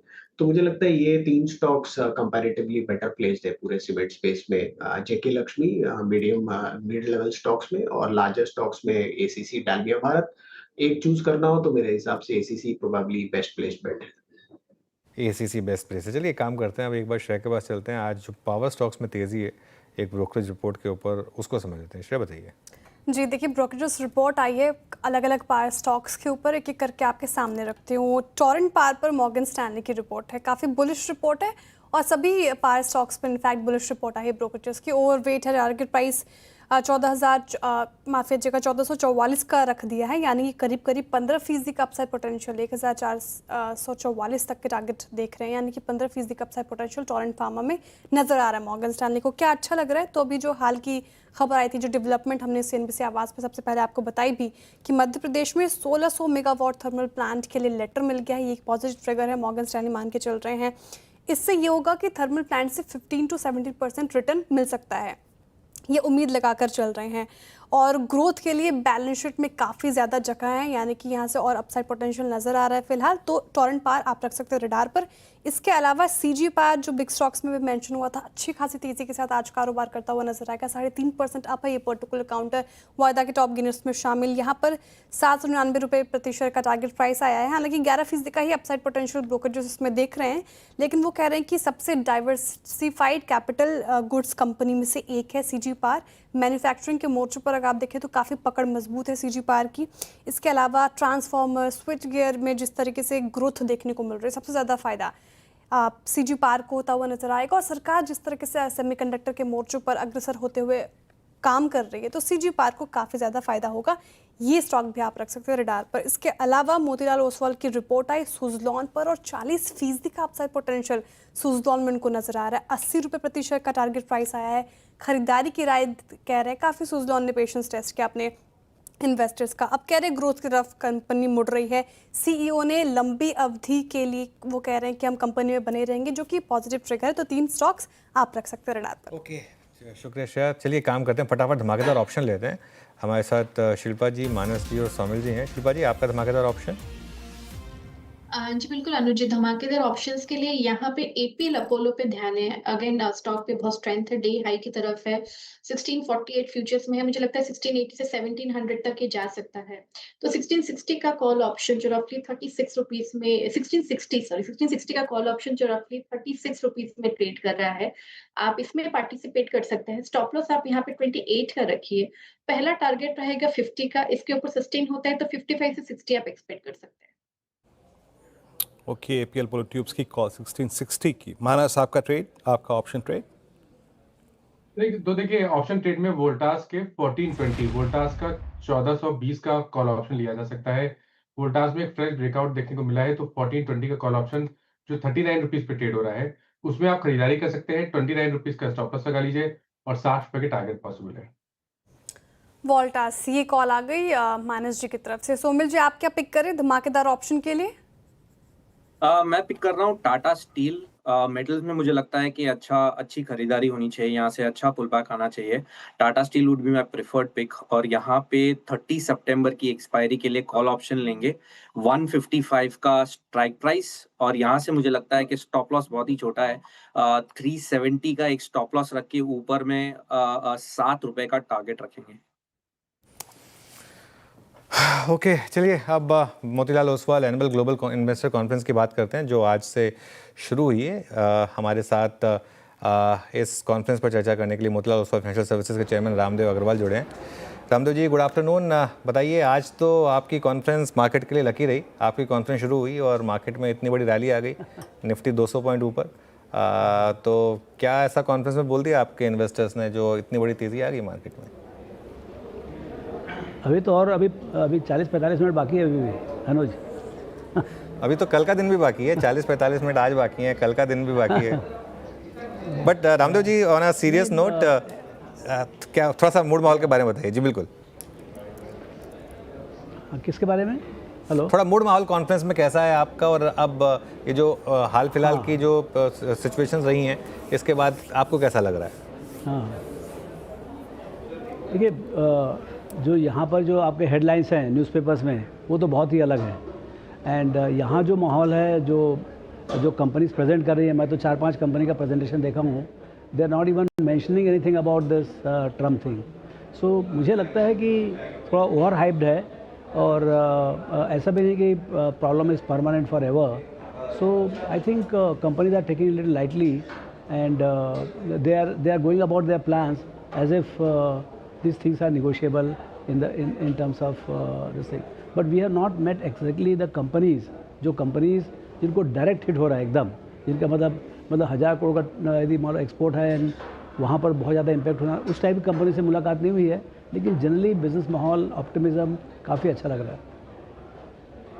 रामदेव जी, ये जो ये जो इकॉनमी के आंकड़े आए, Q1 की इकॉनमी के आंकड़े 7.8% की, आज जो ऑटो सेल्स के नंबर आए, मेरी और आपकी जब हमेशा बात होती है, आप हमेशा कहते हैं कि ऑटो सेल्स के नंबर्स को बहुत क्लोजली वॉच आउट करेंगे। ये कहीं ना कहीं क्या उस आपकी वो जो थीसिस था उसको बल दे रहे हैं क्या कि बस अब अर्निंग्स ग्रोथ जो है वो बस यहाँ से पिकअप होने ही वाली है, बस जो पेन था मोर और लेस सिस्टम में अब बस वो खत्म होने वाला है?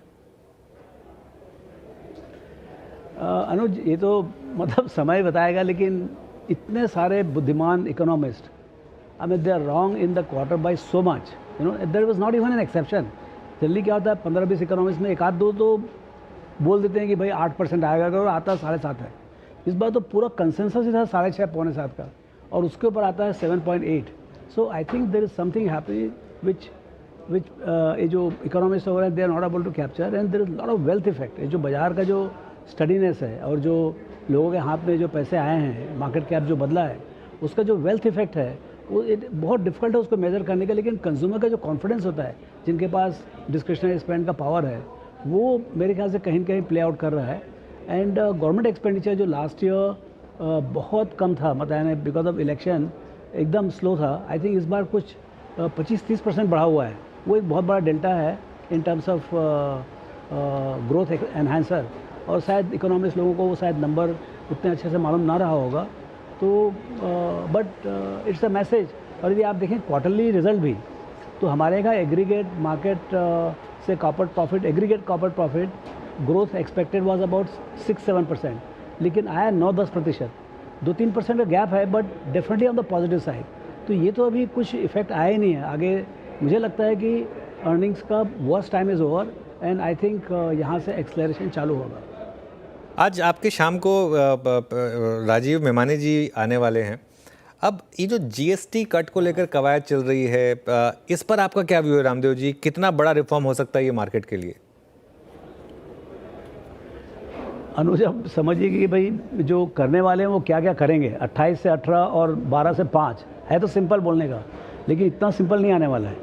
अभी क्या क्या उसमें इफ्स एंड बट्स लगाएंगे वो समझना पड़ेगा कि भाई जैसे आपका सीमेंट 28 और 18 होता है, वो तो मेरे को लगता है it will be straight pass through. आपका ऑटोमोटिव में पर्टिकुलरली द एंट्री लेवल जो है, चाहे मारुति हो, चाहे हीरो मोटोकॉर्प हो, चाहे टीवीएस हो, ये सब जितने मतलब हैं, एक बेसिकली एक्चुअली रिफॉर्म करने का तो प्रेम से करने का, मतलब लाइक होल सेल में कि भाई चलो ठीक है 80-90 हज़ार लगा, 1 लाख करोड़ लगा, लेकिन बट जो बाउंस आएगा ये आपका इन्वेस्टमेंट है इनटू द फ्यूचर। आपको एक बार लाख करोड़ का गिनती में आता है, लेकिन उससे जो बाउंस आएगा आगे, जो कंजम्पशन में बाउंस आएगा, मेरे को लगता है 12 महीने के अंदर ही पूरा का पूरा रिकवरी हो जाएगा, एंड दैट टू परपेचुअली, हर साल आएगा आपको। ये तो आपको झटका 1 साल के लिए लगा। तो मुझे लगता है कि government also is in the mood to take the risk to accelerate the economy, particularly when the back is on the wall. So अब देखिए क्या आता है, इसके ऊपर है कि कितना सिंपल आता है और कितना जोर से आता है। ओके, अच्छा रामदेव सर, ये जो आने वाला फेस्टिवल सीजन है, अक्टूबर, नवंबर, दिसंबर, ये क्वार्टर आपको मेजर टर्न अराउंड के लिहाज से कितना महत्वपूर्ण लगता है, और किस सेक्टर के लिए सबसे ज़्यादा इम्प्रेसिव? देखिए अनुज, कंटिन्यूअस यहाँ पर मतलब बदलाव आते आ रहे हैं। जैसे पहला पॉजिटिव और निगेटिव देखें, निगेटिव तो ठीक है, एक ट्रम्प साहब का एक जो चल रहा है 50% वाला, वो एक बात है, बट पॉजिटिव देखिए आपको क्रेडिट फ्लो इंक्रीज हो रहा है, आपका फिजिकल बेनिफिट्स आ रहे हैं, आपका रेट कट्स हो रहा है, आपका लिक्विडिटी रिलीज हो रहा है। That is one part of it from the monetary side. Physical side आपका टैक्स कम हुआ है, और फिर उसके बाद से अभी आप जीएसटी रिफॉर्म करने वाले हो। अच्छा, जीएसटी में ऐसा है जिस दिन होता है उसी दिन लागू होता है। जैसे आपने मान लो सितंबर 30 को, या कोई भी एक पर्टिकुलर डेट में आप जिस दिन अनाउंस करते हो कि 28 और 18 हो रहा है, तो उसी दिन रात को ही वो लाइक एक्साइज ड्यूटी उसी दिन अप्लाई हो जाता है। तो आप अक्टूबर, नवंबर, दिसंबर की बात करें तो मुझे लगता है कि the whole quarter will be beneficiary of multiple forces. So मेरे को लगता है it will be very exciting. Okay, Ramdev Agrawal ji, very good afternoon. Shreya बात कर रही हूँ। सर, आप ऑप्टिमिस्टिक साउंड कर रहे हैं मार्केट को लेकर, लेकिन एफआईज की ओर से बिकवाली क्यों नहीं थम रही? उनको ये नहीं दिख रहा कि मार्केट लॉन्ग टर्म में इंडियन मार्केट बूम करेगा? देखिए, उनके कंपल्शंस अलग हैं, उनके पैरामीटर्स अलग हैं। उनका मोटिवेशन बहुत अलग है, उनको उनके पास दूसरे मार्केट से जहाँ जा सकते हैं वो, तो उनको शायद ऐसा लग रहा हो कि जो जिन मार्केट्स को tariff is one particular consideration apart from everything else. In the short term, if tariff is the consideration, India is clearly headwinded and other countries are say tailwinded. So they will definitely take the money from India, and India is one beautiful market जहाँ पर आप बेच सकते हो. आज आपको 1 billion बेचना है, 2 बिलियन बेचना है, एकदम T+1 में आपको पैसा खड़ा हो जाता है. कितने मार्केट है, छोटे मार्केट, जहाँ पर आप बिलियन 2 बिलियन का बेच सकते हो और लिक्विडिटी खड़ा कर सकते हो. नहीं होगा. तो India is a funding market for other markets. So FIs के motivations are different from domestic. Domestic तो बाहर नहीं जा सकता ना, even if it is expensive they can not go out. So और डोमेस्टिक फ्लो इतना बड़ा है. आप देखिए लास्ट महीने में DI का buying is almost 1 lakh crore. It's a history. आप ये देख नहीं रहे, आप 95,000 करोड़ का खाली DI का बाई है सेकेंडरी मार्केट में. पता नहीं प्राइमरी में और कितना होगा. सो मेरे ख्याल से ये फोर्स जो है मंथ ऑन मंथ बढ़ते आ रहा है. I won't be surprise that यहाँ से मतलब यानी 2-4 महीने के बाद हर महीने मिनिमम लाख करोड़ आएगा. तो ये जो फोर्स जो है बाइंग का, उससे एक वैल्यूएशन में रिसिलेंस तो आता ही है. अब सवाल ये प्राइस तो तब बढ़ेगा जब अर्निंग्स आएगा. तो अर्निंग्स भी आना चालू हो रहा है और बाइंग तो कंटिन्यूस है ही. सो मुझे लगता है कि ये बहुत इंटरेस्टिंग सिचुएशन है जहाँ FI का नेगेटिव व्यू है एंड DI का एब्सोल्यूट पॉजिटिव व्यू है and earnings are looking up. Paradox situation हो गया अग्रवाल जी.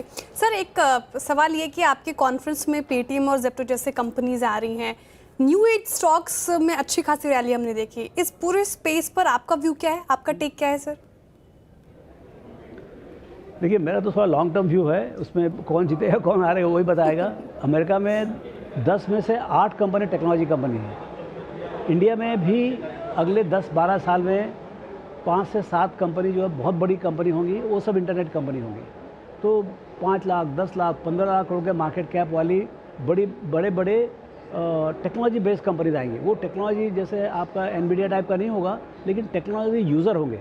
सो उनके जो बिज़नेस मॉडल में जो इंटेंसली जो AI यूज़ करेंगे या इंटरनेट यूज़ करेंगे, आई थिंक वो कंपनी जो है ना इंटरनेट बेस्ड कॉमर्स कंपनीज, वो सब कंपनीज आएंगी. और ये सब कंपनी पेटीएम जो है या जोमेटो है या आपका स्विगी है, पॉलिसी बाजार, ये सब कंपनियां जो है, अब इसमें से कौन सी कंपनी आपका 10 कंपनी उसमें से कौन सी 5 कंपनी बहुत बड़ी बन जाएंगी और कौन सी उतनी बड़ी नहीं होंगी, उतनी सक्सेसफुल नहीं होंगी, ये कहने का बहुत मुश्किल है. वो आपका चॉइस है. और उसी कारण से इन्वेस्टर्स को चाहिए कि ये बहुत बड़ा फोर्स है. इसमें आप डिजिटल फंड जो जहाँ पर जो फंड में जो इस टाइप की कंपनीज में इन्वेस्ट कर रहे हैं, वो सब फंड में उस फंड में ही थोड़े पैसे ज़्यादा लगाने चाहिए. बिल्कुल. अच्छा रामदेव जी, ये AI पर आपका क्या व्यू है? AI एज एन अपॉर्चुनिटी या AI एज ए थ्रेट? क्योंकि AI पर भी एक डेडिकेटेड डिस्कशन होने वाला है आपकी कॉन्फ्रेंस में, कल है वो. इस पर आपका क्या व्यू होगा? अभी पेटीएम का शर्मा जी थे यहाँ पर. So he was talking about very nice things about AI. मतलब AI ड्रिवन कंपनी उनका, AI फर्स्ट कंपनी है ऐसा बोलते हैं पेटीएम को. तो कहाँ पर उनका एडवांटेज आ रहा है वो सब बता रहे थे उन्होंने. So clearly AI is a force to reckon with. I mean globally इतने भी बेवकूफ़ नहीं होंगे लोग कि इतना ज़्यादा खर्चा करेंगे without any impact. So there is impact. अब AI यूज़र्स जो हैं क्लियरली कॉर्पोरेट्स में यदि आप सक्सेसफुली यूज़ कर रहे हैं तो आपका cost structure will definitely go down. So for the user companies, I mean, I would say leave aside the so-called services companies. For them, it might be a little bit of challenge, but for everybody else, they are the user companies, so they will definitely benefit. So मुझे लगता है on the whole, for the industry as a whole, I think it's a cost buster and a profit enhancer. अच्छा sir, मेरा पिछला सवाल भी मैंने पूछा था. वीरेंद्र बोल रहा हूँ. रामदेव सर, एक सवाल और पूछूंगा आपसे. जिस इंडस्ट्री को आप और मैं बिलोंग करते हैं, लोगों के लिए वेल्थ क्रिएट करके देती है इंडस्ट्री. इंस्ट्रूमेंट थे हमारे पास बहुत सारे. वीकली एक्सपायरीज का जाना या फिर और रेस्ट्रिक्ट कर देना, वीकली से सीधे मंथली चले जाना, ये एक्सचेंजेस के लिए या फिर हाउसेस के लिए आगे आने वाला 1 साल कैसा देखते हैं आप? कितना चुनौतीपूर्ण होगा? और अब तक सर क्या क्या डैमेज हुआ है, कुछ बताएंगे इसके बारे में?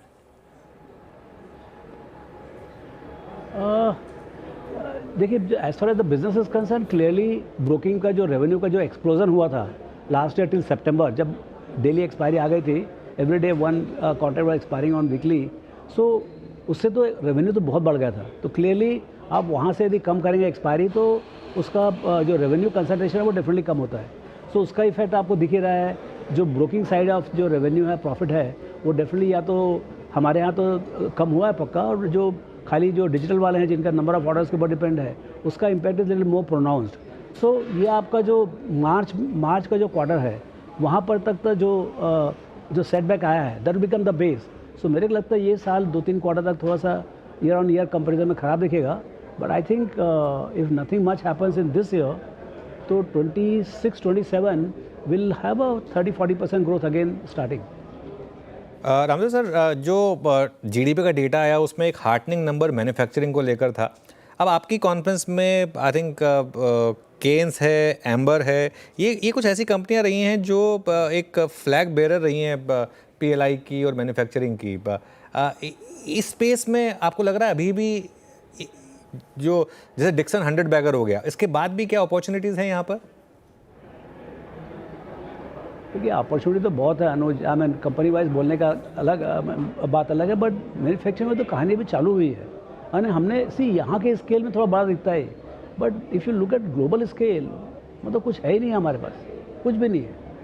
तो ग्रोथ अपॉर्चुनिटी जहाँ पर कॉम्पिटेंट है कंपनी, एक्चुअली जो बड़ी कंपनी है, जो सक्सेसफुल है, उनको ज़्यादा बड़ा अपॉर्चुनिटी है compare to the new company, small company which doesn't have dominance. तो हर बिजनेस में यही हो रहा है कि बड़ी कंपनियाँ जो है, जिनके पास स्केल है, जिसके पास पीपल है, टैलेंट है, उनको ज़्यादा अपॉर्चुनिटी है compare to the companies which are starting up. Ramdev sir, एक चीज़ आप हमेशा बोलते हैं कि मैं आपसे जब भी मेरी बात हुई है पिछले 20 साल से, आपने हमेशा एक बात की है कि हम एक लॉन्ग टर्म बुल मार्केट में हैं। हमें कभी ये नहीं पूछना है कि मार्केट का टॉप क्या है, हमें बस ये पूछना है कि मार्केट में गिरावट कितनी आ सकती है, बस बॉटम कितना है। अगर वो हमको पता है तो उसके बाद हम सेफ़ हैं। अभी जो मार्केट ने पिछले 1 साल में जितना पेन झेला है, क्या मोर और लेस हम मान के चलें कि हम वर्स्ट के करीब हैं? अनुज, ये सब मालूम नहीं पड़ता है। मैं तो ख़राब में भी अच्छा है, अच्छा में भी ख़राब है। मतलब मेरे को कुछ अंतर नहीं पड़ा, 10-20 का बाजार गिर भी जाए यहाँ से, तो मतलब इतने पैसे बन गए यार, बहुत पैसे बन गए लास्ट 5 साल में, अनप्रेसिडेंटेड पैसे बने। तो थोड़ा बहुत तो करेक्शन होगा तो अच्छा ही होगा ना। सो मतलब मैं नहीं बोल रहा हूँ करेक्शन हो जाए, लेकिन ये 24-25 हज़ार में भी मान लो 4-6 महीने निकाल दिए बाजार तो भी ठीक है। मतलब कभी न कभी बिना कमाए के आपको रिवॉर्ड नहीं मिलने वाला है। तो यदि मेरा अर्निंग्स नहीं बढ़ेगा, यदि मान लो 6 महीने लगता है अर्निंग्स को बढ़ने के लिए, तो मेरे 6 महीना वेट करना पड़ेगा। मल्टीपल साइड मेरे पास जगह है नहीं, ऑन एग्रीगेट आम से। बाकी कंपनी स्पेसिफिक तो कार्यक्रम चलते रहेगा ना। ऑल राइट, चलिए रामदेव जी, बहुत बहुत शुक्रिया जुड़ने के लिए आज हमारे साथ, और आपको फिर से इस कॉन्फ्रेंस के लिए ऑल द बेस्ट, आज के बाकी पार्ट के लिए और कल के लिए। Thank you so much. Thank you. चलिए काम करते हैं इस नोट पर। रामदेव जी काफ़ी बुलिश हैं, इस नोट पर एक छोटा सा ब्रेक ले लेते हैं, इसके बाद वापस लौटेंगे। 4 का चौका होगा, फटाफट लौटते हैं ब्रेक के बाद।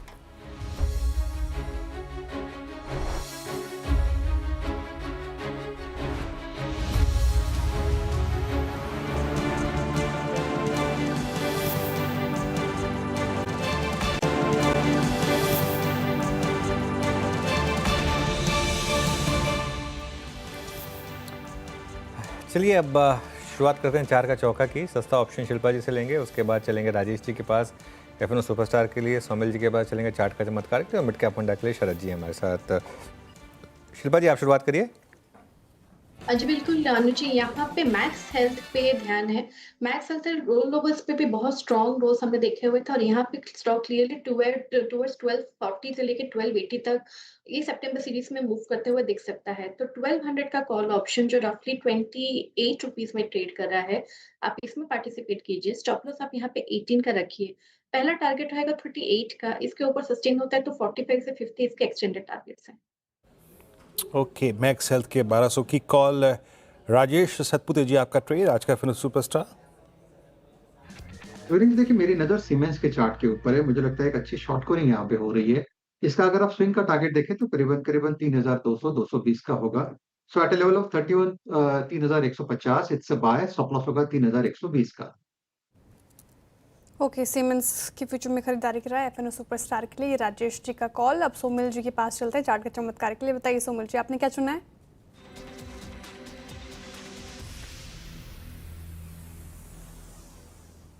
म्यूट पर हैं सोमिल जी, प्लीज अपने आप को अनम्यूट कर लीजिए और फिर बोलिए। सॉरी, मेरा ट्रेड होगा पॉली कैप पर बाय साइड। एक फ्लैग पैटर्न बना है, मुझे लगता है ऊपर की तरफ टूटेगा। ऑलरेडी अप ट्रेंड में है, 2040 डेली मूविंग एवरेज का सपोर्ट है।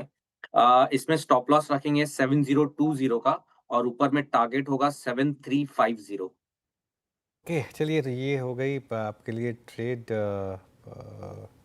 एक बार चार्ट दिखा दीजिए। सोमिल, स्टॉक का नाम क्या था फटाफट? पॉली कैप पे होगी ट्रेड इस समय। मीनवाइल निफ्टी में शानदार रैली है अभी। मार्केट देखिए 200 पॉइंट से ऊपर निफ्टी में। हम बात कर रहे थे कि शायद डबल सेंचुरी लगा दें, आज लग चुकी है डबल सेंचुरी। अभी आधा घंटा बाकी है और 50-60 पॉइंट मिल जाए, मज़ा आ जाए। और अगर ट्रिपल सेंचुरी हो जाए तो फिर तो क्या ही कहना, सोने पे सुहागा हो जाए। शरद जी, आपका मिड कैप फंडा? जी, हमारा मिड कैप फंडा होगा प्राज इंडस्ट्रीज। कंपनी एथेनॉल वगैरह की यूनिट्स वगैरह लगाने की जानी मानी कंपनी है। इसके अलावा मुझे लगता है पिछले कुछ समय में थोड़ा चैलेंजिंग रहा है माहौल, लेकिन अब जैसे जैसे एथेनॉल ब्लेंडिंग मोर और लेस क्लियर कट टारगेट हो गया है। अभी डीजल में भी ब्लेंडिंग की बात सरकार बोल रही है, तो उससे एक है ना नया फिलिप मिलना चाहिए। प्लस जो कंप्रेस्ड बायोगैस है सीबीजी, उसकी भी मैंडेट काफी स्ट्रांग है। FY29 तक 5% तक ब्लेंडिंग ले जाने की बात है, जिसकी वजह से लगभग 38,000 करोड़ के आसपास की अपॉर्चुनिटी निकल के आएगी। मुझे लगता है इसमें भी कंपनी का रोल काफी स्ट्रांग रहना चाहिए। प्लस ब्राजील, अर्जेंटीना, पैराग्वे जैसी कंपनीज में कॉर्न एथेनॉल की जो ब्लेंडिंग की डिमांड मैंडेट्स हैं वो स्ट्रांग है, वहां से भी उनको फायदा होना चाहिए। एक्सपोर्ट प्रेजेंस भी है कंपनी की लगभग 100 कंट्रीज में। और इसके अलावा सैफ, बायोप्लास्टिक और पॉलीलैक्टिक एसिड, ये 3 नए इमर्जिंग मार्केट्स हैं जो आने वाले समय में इनको काफी सपोर्ट करेंगे। अभी लगभग 4,800 4,900 करोड़ के आसपास की ऑर्डर बुक है। खुद कंपनी भी लॉन्ग टर्म में 10,000 करोड़ के आसपास की रेवेन्यू की बात कर रही है, जो अभी 3,300 करोड़ पे है। बट मुझे लगता है कि अगले साल 2 साल में ये इम्प्रूवमेंट काफी विजिबल होना चाहिए एथेनॉल और सीबीजी की मैंडेट्स पे और इंटरनेशनल डिमांड पे। तो अगले साल हम ये उम्मीद कर रहे हैं कि कंपनी लगभग 17-18 रुपए के आसपास की अर्निंग्स रिपोर्ट करेगी। 35-40 का मल्टीपल मिलना बहुत मुश्किल नहीं होना चाहिए। तो 725-730 के लक्ष्य के हिसाब से Praj industries. Okay, Praj industries, बहुत दिनों बाद प्राज इंडस्ट्रीज का जिक्र भी हुआ आज। इथेनॉल स्टोरी, 4 ट्रेड्स पिक किए गए यहाँ पे। शुरुआत की थी मिस्टर सस्ता ऑप्शन ट्रेड। शिल्पा जी का ट्रेड आया था मैक्स हेल्थ केयर की कॉल ऑप्शन आपको पिक करनी है और possible target of I think 3845.50 की। सितंबर 1200 की कॉल। दूसरा ट्रेड आया यहाँ पे राजेश सतपुते जी का। सिमंस फ्यूचर्स पिक किया 3200-3300 के लक्ष्य के लिए, 3220 के लक्ष्य के लिए, 3120 का स्टॉप लॉस है। ट्रेड आया उसके बाद पॉली कैप, सोमिल मेहता का आज की 4 का चमत्कार कॉल 7350 के लक्ष्य के लिए। और लास्ट ट्रेड था जो आज का मिड कैप फंडा कॉल है जो शरद जी ने पिक किया, वो था प्राज इंडस्ट्रीज। अनुज। ओके चलिए, तो ये इस समय आपके लिए कुछ 4 का चौका के आइडियाज़। मारुति का स्टॉक दिखाइए एक बार ज़रा। मारुति के सेल्स नंबर फ्लैश हो रहे थे, वो हटा दिया गया, एक बार ज़रा वापस रखिए। मारुति थोड़ा सा, मारुति का नंबर थोड़ा सा डाउन आया है। और देखिए क्या होता है कि अगेन बाइकें चलो ठीक है, आप तुरंत के तुरंत लेना चाहते हो। शायद कार को लेकर शायद थोड़ा सा आपको लग रहा है कि अगर GST कटाना है तो मैं थोड़ी देर बाद में ले लूँगा। शायद ये एक रीज़न हो सकता है कि मारुति के सेल्स जो नंबर है वो थोड़े से कम आए। वैसे 1.81 इतना ख़राब भी नहीं है, 1.84 का एस्टिमेट था, उसके सामने 1.81। देखिए आप इस तरीके से स्टॉक कोलैप्स नहीं कर रहा है, लेकिन ठीक है। चलिए, एक्सेस सिक्योरिटीज़ के CIO नवीन कुलकर्णी हमारे साथ जुड़े हैं।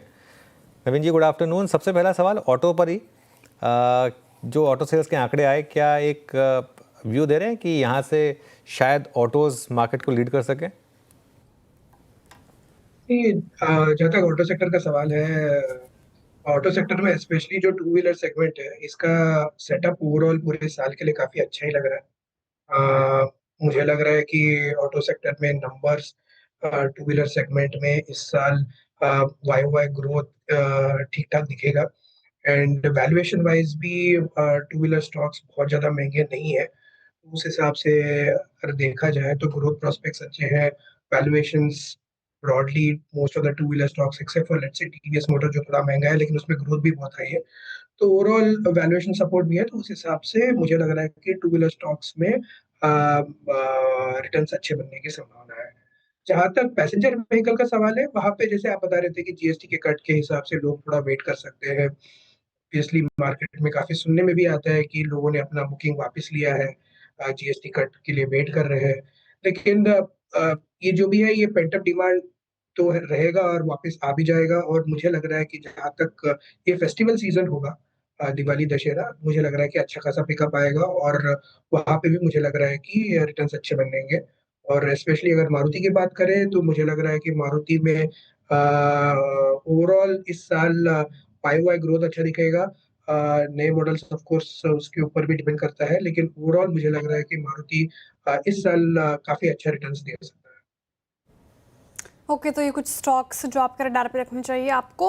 ऑटो स्पेस, एक और स्पेस नवीन जी जो आज के सत्र में अच्छी चली है वो है कैपिटल मार्केट स्टॉक से जुड़ी कंपनियां। लगातार चर्चा भी कर रहे थे हम आज के सेशन में, इस पर आपका भी टेक जानना चाहूँगी।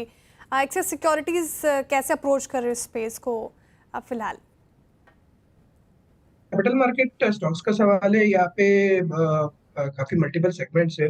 ब्रोकिंग कंपनीज है, एसेट मैनेजमेंट कंपनीज है, राइट। इसके अलावा बाकी जो जैसे कस्टोडियंस है, वो सारे टाइप ऑफ कंपनीज है। मुझे जहाँ तक लग रहा है कि कैपिटल मार्केट स्टॉक्स जो है, जो स्पेशली जो ब्रोकिंग कंपनीज है, वहाँ पे मुझे लग रहा है कि स्लोली स्लोली इंप्रूवमेंट आता हुआ दिखाई दे रहा है। यहाँ पे ऑब्वियसली दो तीन चीजें मुझे लग रहा है कि वो बेनिफिट कर सकती है, जैसे कि जो ब्रोकिंग कंपनीज के जो एमटीएफ बुक है वो बढ़ रही है। ओवरऑल इंडस्ट्री 10-12% से ग्रो कर चुका है, इंस्पाइट जो लास्ट ईयर का पीक था वहां से भी ग्रो कर रहा है, तो ये इनकम एक मुझे लग रहा है कि अच्छा सपोर्ट दे रहा है। इसके अलावा मुझे लग रहा है कि ट्रेडिंग इनकम स्लोली पिकअप होगा, क्योंकि नए नए कस्टमर इन्वेस्टर्स जुड़ते जाएंगे। एफएनओ इनकम में प्रेशर रहेगा, लेकिन कैश मार्केट जो सेगमेंट है वहां पे मुझे लग रहा है कि इनकम बढ़ेगा। इसके अलावा जो बाकी जो कंपनीज है, जैसे वेल्थ मैनेजमेंट आउटफिट्स है, एसेट मैनेजमेंट कंपनीज है, यहाँ पे मुझे लग रहा है कि एसेट्स कंसिस्टेंटली बढ़ रहे हैं। लोगों का एक्सपोजर टुवर्ड्स कैपिटल मार्केट्स बढ़ेगा, क्योंकि ऑब्वियसली इंटरेस्ट रेट कट आ रहे हैं, तो डिपॉजिट रेट्स गिरेंगे। उसके हिसाब से कैपिटल मार्केट्स प्रोडक्ट्स में मुझे लग रहा है कि निवेश ज्यादा होगा, तो उस हिसाब से वेल्थ मैनेजमेंट कंपनीज ले लीजिए, एसेट मैनेजमेंट कंपनीज ले लीजिए। यहाँ पे मुझे लग रहा है कि ग्रोथ वाई वाई नेक्स्ट 2 से 3 साल तक मुझे काफी अच्छा रहेगा लगता है, और रिटर्न्स भी यहाँ पे मुझे लग रहा है कि in line with earnings growth मिल सकता है। तो प्रेफरेंस थोड़ा ज्यादा वेल्थ मैनेजमेंट और एसेट मैनेजमेंट कंपनीज की तरफ रहेगा। ब्रोकिंग कंपनीज में इम्प्रूवमेंट आ रहा है, लेकिन थोड़ा सा स्लोअर हो सकता है। नवीन जी, सीमेंट स्पेस काफ़ी प्रॉमिसिंग रहा है। आई मीन अल्ट्राटेक सीमेंट के हाथ में लीडरशिप रही है। सीमेंट स्पेस पे आपका take, and more specially after monsoon, I mean जब कंस्ट्रक्शन एक्टिविटी रिज्यूम होती है तब। जहाँ तक सीमेंट स्पेस का सवाल है, ये सेक्टर में ऑब्वियसली सबसे बड़ा जो ट्रिगर चल रहा है वो कंसोलिडेशन का चल रहा है। तो उस हिसाब से अगर आप देखेंगे तो प्राइसिंग मूवमेंट ठीक रहा है सेक्टर का। फर्स्ट हाफ में काफी प्राइसिंग इंप्रूवमेंट आया हुआ है सेक्टर में। ऑब्वियसली अभी मानसून सीजन है, तो यहाँ पे एक्टिविटी थोड़ी सी डल होती है, बट इसके अलावा अगर हम आगे जाके देखेंगे तो अक्टूबर नवंबर से यहाँ पे एक्टिविटी वापस पिकअप होगा, एंड जैन फेब में वापस प्राइस हाइक्स की आशंका है। तो उस हिसाब से अगर मैं देखूं तो सीमेंट सेक्टर नेक्स्ट 12 महीनों के लिए, टिल लेट्स से जून जुलाई तक काफी वेल सेट है, और यहाँ पे वैल्यूएशंस भी अभी रीजनेबल है। तो उस हिसाब से मुझे लग रहा है कि सीमेंट सेक्टर में एक अलोकेशन रखना चाहिए। ओके, सीमेंट सेक्टर में एक एलोकेशन रखना चाहिए। नवीन जी, एक और स्पेस जहां पर शानदार मूव्स रहे हैं वो है पूरी की पूरी ईएमएस या पीएलआई स्पेस। आज भी देखिए केन्स, एम्बर, डिक्सन, सब में शानदार मोमेंटम, मैसिव इनफैक्ट तीनों के तीनों स्टॉक्स देखिए इस समय। केन्स तो एफएनओ का टॉप गेनर 8% ऊपर हो गया। यहाँ क्या व्यू रहेगा आपका? ये जो स्पेस है सर, ये स्पेस का जो चैलेंज है वो ये है कि ग्रोथ वर्सेस वैल्यूएशन का चैलेंज है। तो उस हिसाब से यहाँ पे फोकस काफी स्टॉक पिकिंग पे होगा, क्योंकि यहाँ पे ग्रोथ थोड़ा भी कम हो जाता है तो जो डी रेटिंग होती है वो बहुत ज्यादा शार्प होती है। तो उस हिसाब से अगर हम देखेंगे कि जो बड़े कंपनीज है, जैसे डिक्सन हो गया, एम्बर हो गया, तो ये कंपनीज में मुझे लगता है कि मार्जिन ऑफ सेफ्टी थोड़ी सी ज्यादा है, क्योंकि इनकी प्रॉफिटेबिलिटी भी काफी बड़ी है और उस हिसाब से ग्रो भी कर रहे हैं। तो मैं थोड़ा ये स्पेस में सेफ बेट्स के टूवर्ड्स जाऊंगा, क्योंकि फोकस यहाँ पे ये वैल्यूएशंस और ये जो ग्रोथ जो बिल्डिंग कर रहे हैं, तो उस हिसाब से फोकस सेफ्टी के हिसाब से होना चाहिए और लार्जर नेम्स के टुवर्ड्स प्रेफरेंस होना चाहिए, क्योंकि कोई भी चैलेंज आता है तो डी रेटिंग के पोटेंशियल बहुत ज्यादा शार्प है एंड जो ग्रोथ बेकिंग कर रहे हैं ये सारे स्टॉक्स वो बहुत हाई है। ओके वैसे एक और स्पेस जिसने आज मार्केट को पुश किया उसमें आईटी स्पेस का भी नाम गिना जाएगा। ऑटो सेल्स के नंबर अच्छे थे, हमने ऑटोस पे बात की, लेकिन आईटी स्पेस जिस तरीके से आज चला है इसके पीछे का कारण स्ट्रॉन्ग क्वार्टर वन जीडीपी आंकड़े रहे हैं नवीन जी, लेकिन सीसॉ पैटर्न हमने इस पूरे स्पेस में देखा। अब इन लेवल्स पर क्या आईटी स्पेस पर आपकी राय होगी, क्या करना चाहिए? अभी भी कॉशियस हैं स्पेस को लेकर या फिर थोड़ी अभी स्ट्रेंथ लौटी है? जहाँ तक आईटी स्पेस का सवाल है, यहाँ पे चैलेंज ग्रोथ का है।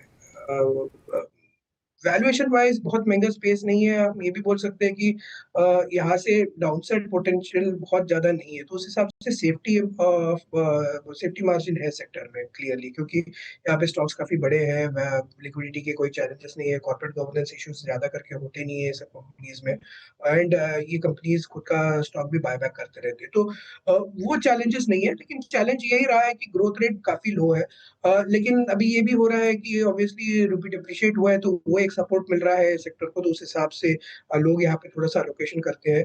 तो ये आईटी सेक्टर मुझे ज्यादा ट्रेडिंग प्ले लगता है rather than long term investment, क्योंकि अभी भी मुझे नहीं लग रहा है कि कोई डबल डिजिट ग्रोथ की आशंका बहुत जल्दी बन रही है। कोई स्मॉल कैप मिड कैप ये स्पेस में इंप्रूवमेंट आ सकता है, लेकिन ओवरऑल ब्रॉडर मार्केट के हिसाब से देखें तो आईटी स्पेस में मुझे ट्रेडिंग ज्यादा दिखाई देता है, 10 to 15% के ट्रेड्स ज्यादा दिखाई देते हैं स्पेशली लार्ज कैप्स में, रादर देन ये स्पेस को मैं एक स्ट्रेटेजिक एलोकेशन के हिसाब से नेक्स्ट 2 ईयर का व्यू लूं।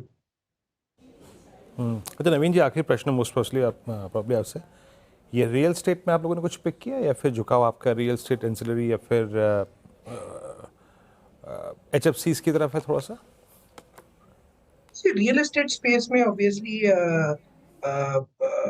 बीच में थोड़ा सा प्रेशर था, लेकिन मुझे लग रहा है कि जो अभी रेट कट आए हैं उसका फ्लो थ्रू मैकेनिज्म जो होगा, जिसकी वजह से जो इम्प्रूवमेंट आ सकती है, एंड इसके अलावा अगर हम ओवरऑल ग्रोथ प्रोस्पेक्ट्स भी देखें तो उस हिसाब से अगर देखेंगे तो इंटरेस्ट रेट यहाँ से नीचे जाने की संभावना काफी ज्यादा है। तो मुझे लग रहा है कि जो रियल एस्टेट स्पेस है, हाउसिंग फाइनेंस कंपनीज है end of course related NBFCs है, मुझे लग रहा है कि सारे बेनिफिट करेंगे।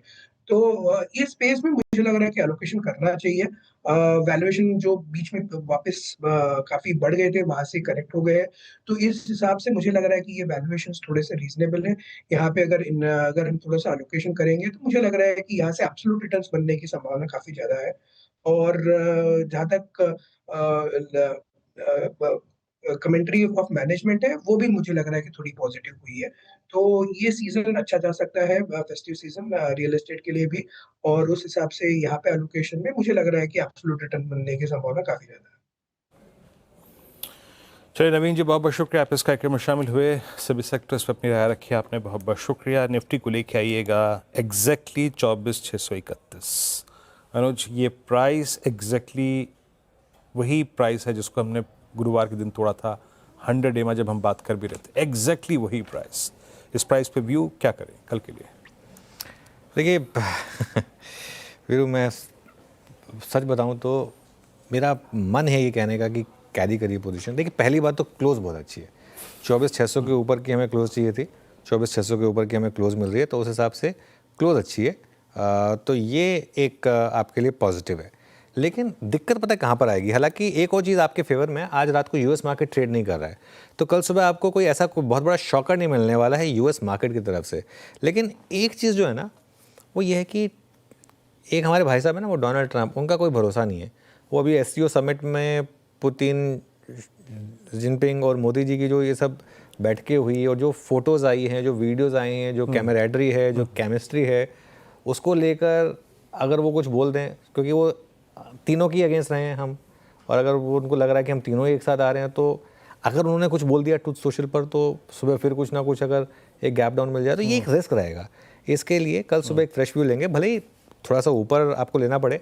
अच्छा, एक और चीज़, वैसे भी एक चीज़ समझिए, एक दिन की रैली से जो मार्केट का 2 हफ्ते का ट्रेंड चला रहा है वो बदलेगा नहीं। आज हमने एक हायर लो बनाया है, लेकिन अगले 1-2 दिन देखते हैं मार्केट किस तरीके से क्लोज हो रहा है। अगर 2-3 दिन ऐसे क्लोज मिल जाए तो फिर पॉजिटिव होगा। अगर ये रिस्क आप लेकर कैरी करना चाहते हैं तो अग्रेसिव ट्रेडर कैरी कर सकते हैं इन दैट केस, चाहे तो थोड़ा हेज कर ले। हेजिंग के लिए अप्रोच वही रहेगी कि निफ्टी बाय करके और बैंक निफ्टी के पुट्स के थ्रू हेज कर लें आप, क्योंकि थोड़ा सा बैंक निफ्टी रिलेटिवली वीक है, ये एक अप्रोच हो सकती है। लेकिन क्लोज स्ट्रॉन्ग है, इसमें कोई डाउट नहीं है कि आज की क्लोज अच्छी हो रही है।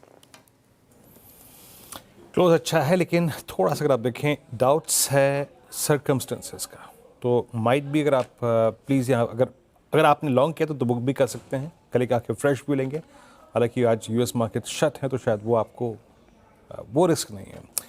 बीटीएससी ट्रेड्स पिक करते हैं। प्रकाश सर क्या पिक करेंगे ट्यूसडे मॉर्निंग के लिए? Good afternoon to you once again. Stock का नाम है नेशनल एल्यूमिनियम। अपमू लगता है, नजर आ रहा है, ट्रेड कर रहा है 191.50, स्टॉप होगा 190 का, ₹1.5 का है। I think near term target 198-200, ये एक जोन है, मेरे ख्याल से वहां तक जाना चाहिए नेशनल एल्यूमिनियम। नालको, ये गाभासा की पिक हो गई। अमित जी आप बताइए, आप क्या कैरी करेंगे कल के लिए? जी श्रेया जी, मेरी मॉर्निंग वाली पिक रहेगी हिंडाल्को। हिंडाल्को का काफी स्ट्रॉन्ग क्लोज आ रहा है, 10-20 डेमा से पुल बैक हमने देखा है। स्टॉप लॉस यहाँ पे 713 का रहेगा, 713 का, और टारगेट्स रहेंगे 735 के।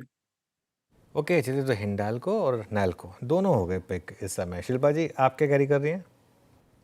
जी अनुज जी, यहाँ पे अदानी ग्रीन पे थोड़ा ध्यान है, 937 पे फ्यूचर्स है, मुझे लगता है इसमें भी एक अच्छा स्ट्रेंथ है, तो 920 के स्टॉप लॉस से आप इसमें लॉन्ग जा सकते हैं, और टारगेट्स अब 960 से लेके 975। ओके, मानस आपका ट्रेड? तो देखिए वीरेंद्र जी, केन्स पे खरीदारी करके जाएंगे। जो मॉर्निंग में मैंने 10 बजे कॉल दिया था उसके टारगेट तो अचीव हो चुके हैं, लेकिन क्योंकि आज एक फ्रेश ब्रेकआउट और काफी बढ़िया वॉल्यूम्स देखने को मिले हैं, तो केन्स में के फ्यूचर में खरीदारी करेंगे। स्टॉप लॉस लगाएंगे 65.24 का और टारगेट सेट करेंगे 68.25 के। ओके, केन्स के फ्यूचर में खरीदारी कर रहा है। अब बताइए सोमिल जी, आपकी पिक क्या होगी? मेरी पिक होगी L&T फाइनेंस पर। L&T फाइनेंस उसमें एक कंसोलिडेशन हुआ है, कंसोलिडेशन में 10 डेली मूविंग एवरेज पे सपोर्ट लिया है, और ये कंसोलिडेशन ऑलरेडी आज ऊपर टूट चुका है। फ्रेश बाय सिग्नल है on the hourly charts, on the momentum indicator. मुझे लगता है कि यहाँ पे अच्छी रैली हो सकती है in the very short term. Stop loss होगा 216, टारगेट होगा 240। Okay, L&T finance. चलिए अब राजेश सातपुते जी। राजेश जी बताइए आपकी ट्रेड। अनुज, मैं कोफोर्ज को लेके जाऊंगा, सुबह भी इस पे बात हुई थी, मुझे लगता है अभी भी इसमें स्ट्रेंथ है। 1760 का स्टॉप लॉस होगा, एक छोटा स्टॉप लॉस रखेंगे, और टारगेट रहेगा करीबन 1810-1820 का। कोफोर्ज पे बाय रहेगी। चलिए अब बात करते हैं CLSA के एक दिलचस्प सर्वे की। CLSA ने अपने रिसर्च एनालिस्ट और सेल्स टीम से दुनिया के बेहतरीन शेयर चुनने को कहा है। खास बात यह है कि इसमें CLSA की टीम ने भारत से भी 7 सितारे सिलेक्ट किए हैं जो आगे चलकर मोटा रिटर्न दे सकते हैं। आशीष के पास चलते हैं और जानते हैं। आशीष, फैसिनेटिंग लग रहा है ये मामला, बताइए क्या है पूरी की पूरी कहानी। बिल्कुल, बहुत ज़्यादा इंटरेस्टिंग है, और CLSA ने अपनी रिसर्च एनालिस्ट और सेल्स टीम को सीधे तौर पर पूछा कि आपको 5 साल का समय देते हैं और $10 लाख ये दिए जाएंगे। अब आप दुनिया भर में आइडेंटिफाई करके बताइए कि कौन से आइडियाज़ हैं जो ग्लोबल मार्केट्स को आउट परफॉर्म कर सकते हैं, यानी जो MSCI ग्लोबल इंडेक्स है इसे अच्छी तरीके से आउट परफॉर्म करें, और इसके पीछे क्या रैशनल है। तो इसमें अगर आप देखें तो CLSA ने कहा कि आपके पास लिबर्टी इस बात की भी है कि जो CLSA के एनालिस्ट हैं CLSA की कवरेज वाली कंपनीज चूज करके चल सकते हैं, या फिर जो कवरेज में नहीं है उनकी भी चर्चा यहाँ पर कर सकते हैं। तो ऐसे अगर आप देखें तो सभी ने चर्चा की। इसकी पूरी एक रिपोर्ट मेरे हाथ लगी, बड़ी इंटरेस्टिंग है। इसमें 30 से ऊपर आइडियाज दिए गए थे, एक क्रिप्टो का भी आइडिया था, और पूरी दुनिया भर की जो लिस्टेड कंपनीज है इसमें डिस्कस की गई। लेकिन 7 ऐसे स्टॉक्स निकल कर आए भारत से जहां पर ग्रोथ की अपॉर्चुनिटी काफी बढ़िया देखने को मिलती है। एक बार बता दूं कि बहुत अच्छा चैलेंज दिया गया था कि $10 लाख का दिया जाएगा और 5 साल का समय दिया जाएगा। इसमें अगर आप देखें तो भारत से 7 कंपनियां जो है इसमें डिस्कस हुई हैं। सबसे पहले दिग्गज रिलायंस इंडस्ट्रीज, इसकी बात की गई है, और रिलायंस इंडस्ट्रीज के लिए अगर आप देखें तो जो एनालिस्ट हैं इन्होंने काफी सारे तर्क दिए। एक तो कंपनी की साइज आगे आने वाले सालों में लगभग दुगनी हो जाएगी। जो जियो है, रिटेल का कारोबार है, इसमें जबरदस्त बढ़त है, और इसी के चलते अगर आप देखें तो ये स्टॉक तो ऑलरेडी कवरेज में 1650 रुपए का टारगेट दिया गया है। इसके अलावा जो IT स्पेस में से अगर आप देखें तो इन्फोसिस ये बहुत ज्यादा पसंद आता है, और ये बता रहे कि Q2 के बाद से जो ग्लोबल मैक्रोज हैं इसमें सुधार देखने को मिलेगा और इसी के चलते जो इन्फोसिस है ये स्टॉक इन्हें पसंद है। इसके अलावा अगर आप देखें तो इटर्नल ये स्टॉक है और यहाँ पर बड़ी विस्तार से चर्चा हुई क्योंकि कवरेज में भी है।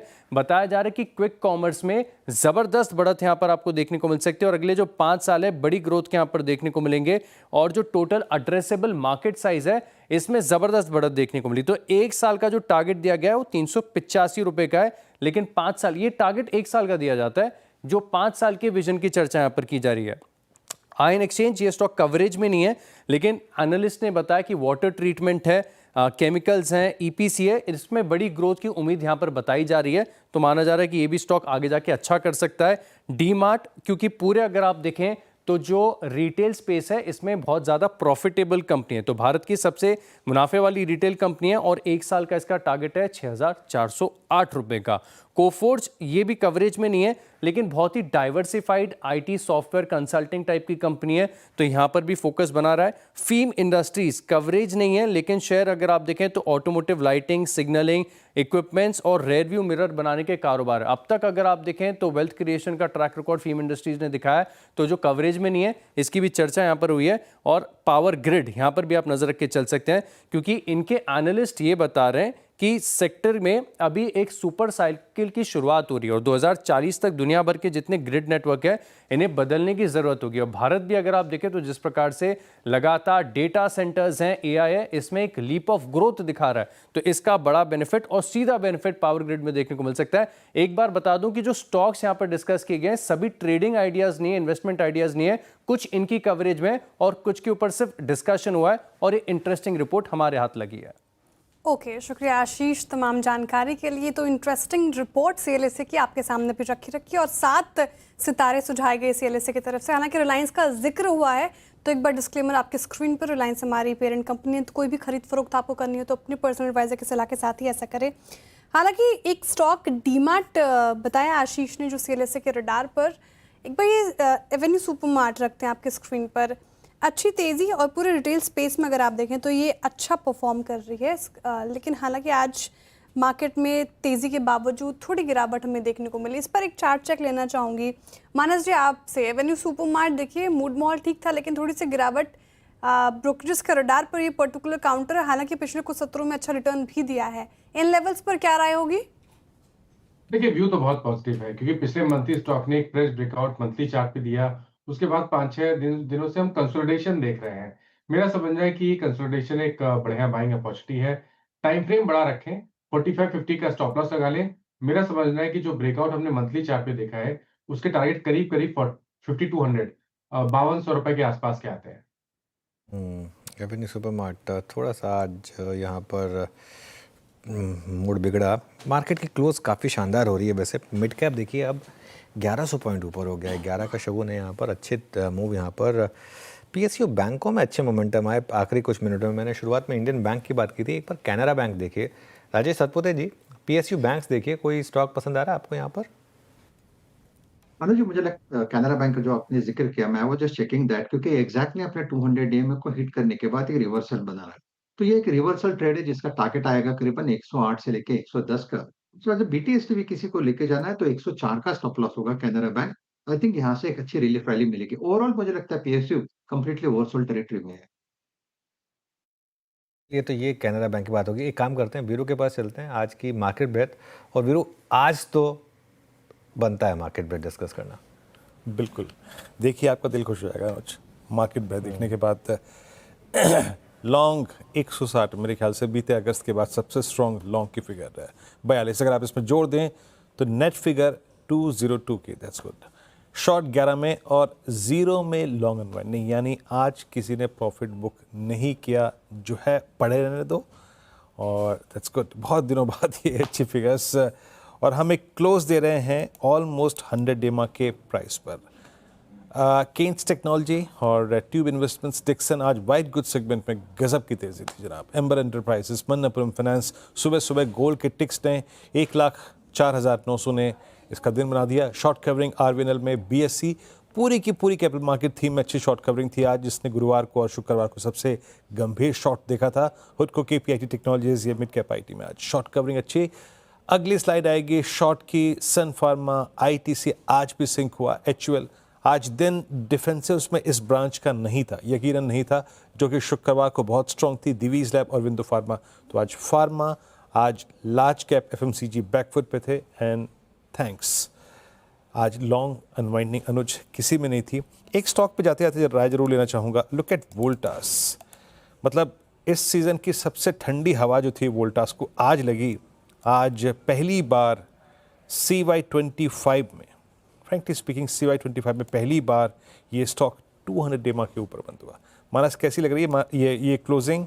और 26 मार्च के बाद सारी रेंजेस को बाइसेक्ट किया और 200 डेमा के ऊपर क्लोजिंग। देखिए बहुत ही बढ़िया क्लोजिंग है, क्योंकि अगर आप देखें तो एक स्ट्रॉन्ग रेजिस्टेंस 1400 रुपए पे था और उसी जगह पे 200 डे मूविंग एवरेज भी था। आज स्टॉक ने उस प्राइस रेजिस्टेंस को ब्रीच किया, 200 डे मूविंग एवरेज के ऊपर निकला। बढ़िया वॉल्यूम देखने को मिले हैं। मेरा समझना है कि स्टॉक तैयार है अब 1500 रुपए के लेवल्स को टच करने के लिए। तो एक पोजिशनल ट्रेड लेना हो तो करंट लेवल्स पे आप खरीदारी कर सकते हैं। स्टॉप लॉस आपके 1384 के नीचे रहेंगे और टारगेट रहेंगे 1455 और 1500 के। ओके चलिए, तो ये समय वोल्टास पर एक व्यू पंचनामा, उसकी बात करते हैं, मार्केट का पंचनामा। आज हम श्योर काफ़ी सवाल होंगे। 200 पॉइंट निफ्टी ऊपर है। अच्छा बताइए क्या सवाल रहे? टाटा कंज्यूमर पर सवाल है। डे हाई के आसपास क्लोज होने की तैयारी करे टाटा कंज्यूमर। हालांकि एफएमसीजी पैक देखें तो फ्लैट क्लोजिंग दिखा रहा है, लेकिन निचले स्रोत से अच्छी रिकवरी इस पर्टिकुलर काउंटर में। इन लेवल्स पर क्या हिदायत? ये ना स्टॉक बहुत बड़ा अंडर परफॉर्मर रहा है, रैंक अंडर परफॉर्मर रहा है। इनफैक्ट इस स्टॉक ने, आप इसका अगर चार्ट देखेंगे, 2 साल का चार्ट देखिए इसका, 2 साल में पैसा नहीं बना है। जबकि इसके जो पीयर्स हैं इनमें से काफ़ी स्टॉक्स ने अच्छा पैसा बना कर दिया है।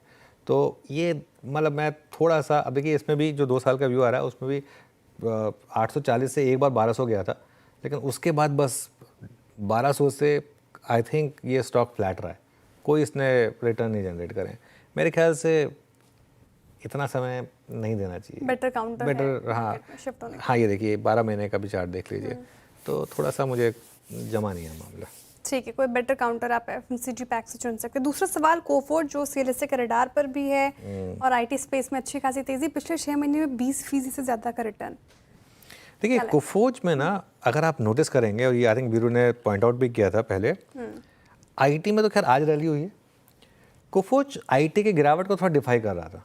इंटरेस्टिंग था ये, जैसा आपने बोला पहले ही काफ़ी गिर चुका था शायद इस वजह से, लेकिन ये ना बहुत वोलेटाइल स्टॉक है। अच्छे नंबर पे चल जाता है, खराब गिर जाता है, ख़राब नंबर पे चल जाता है, तो थोड़ा सा टफ होता है। इसमें एक बड़ा मूव जो था ना वो आ चुका है, अब प्रमोटर भी निकल गए हैं इसके, तो थोड़ा सा मुझे लग रहा है कि इस स्टॉक में ना वॉलेटिलिटी बहुत है।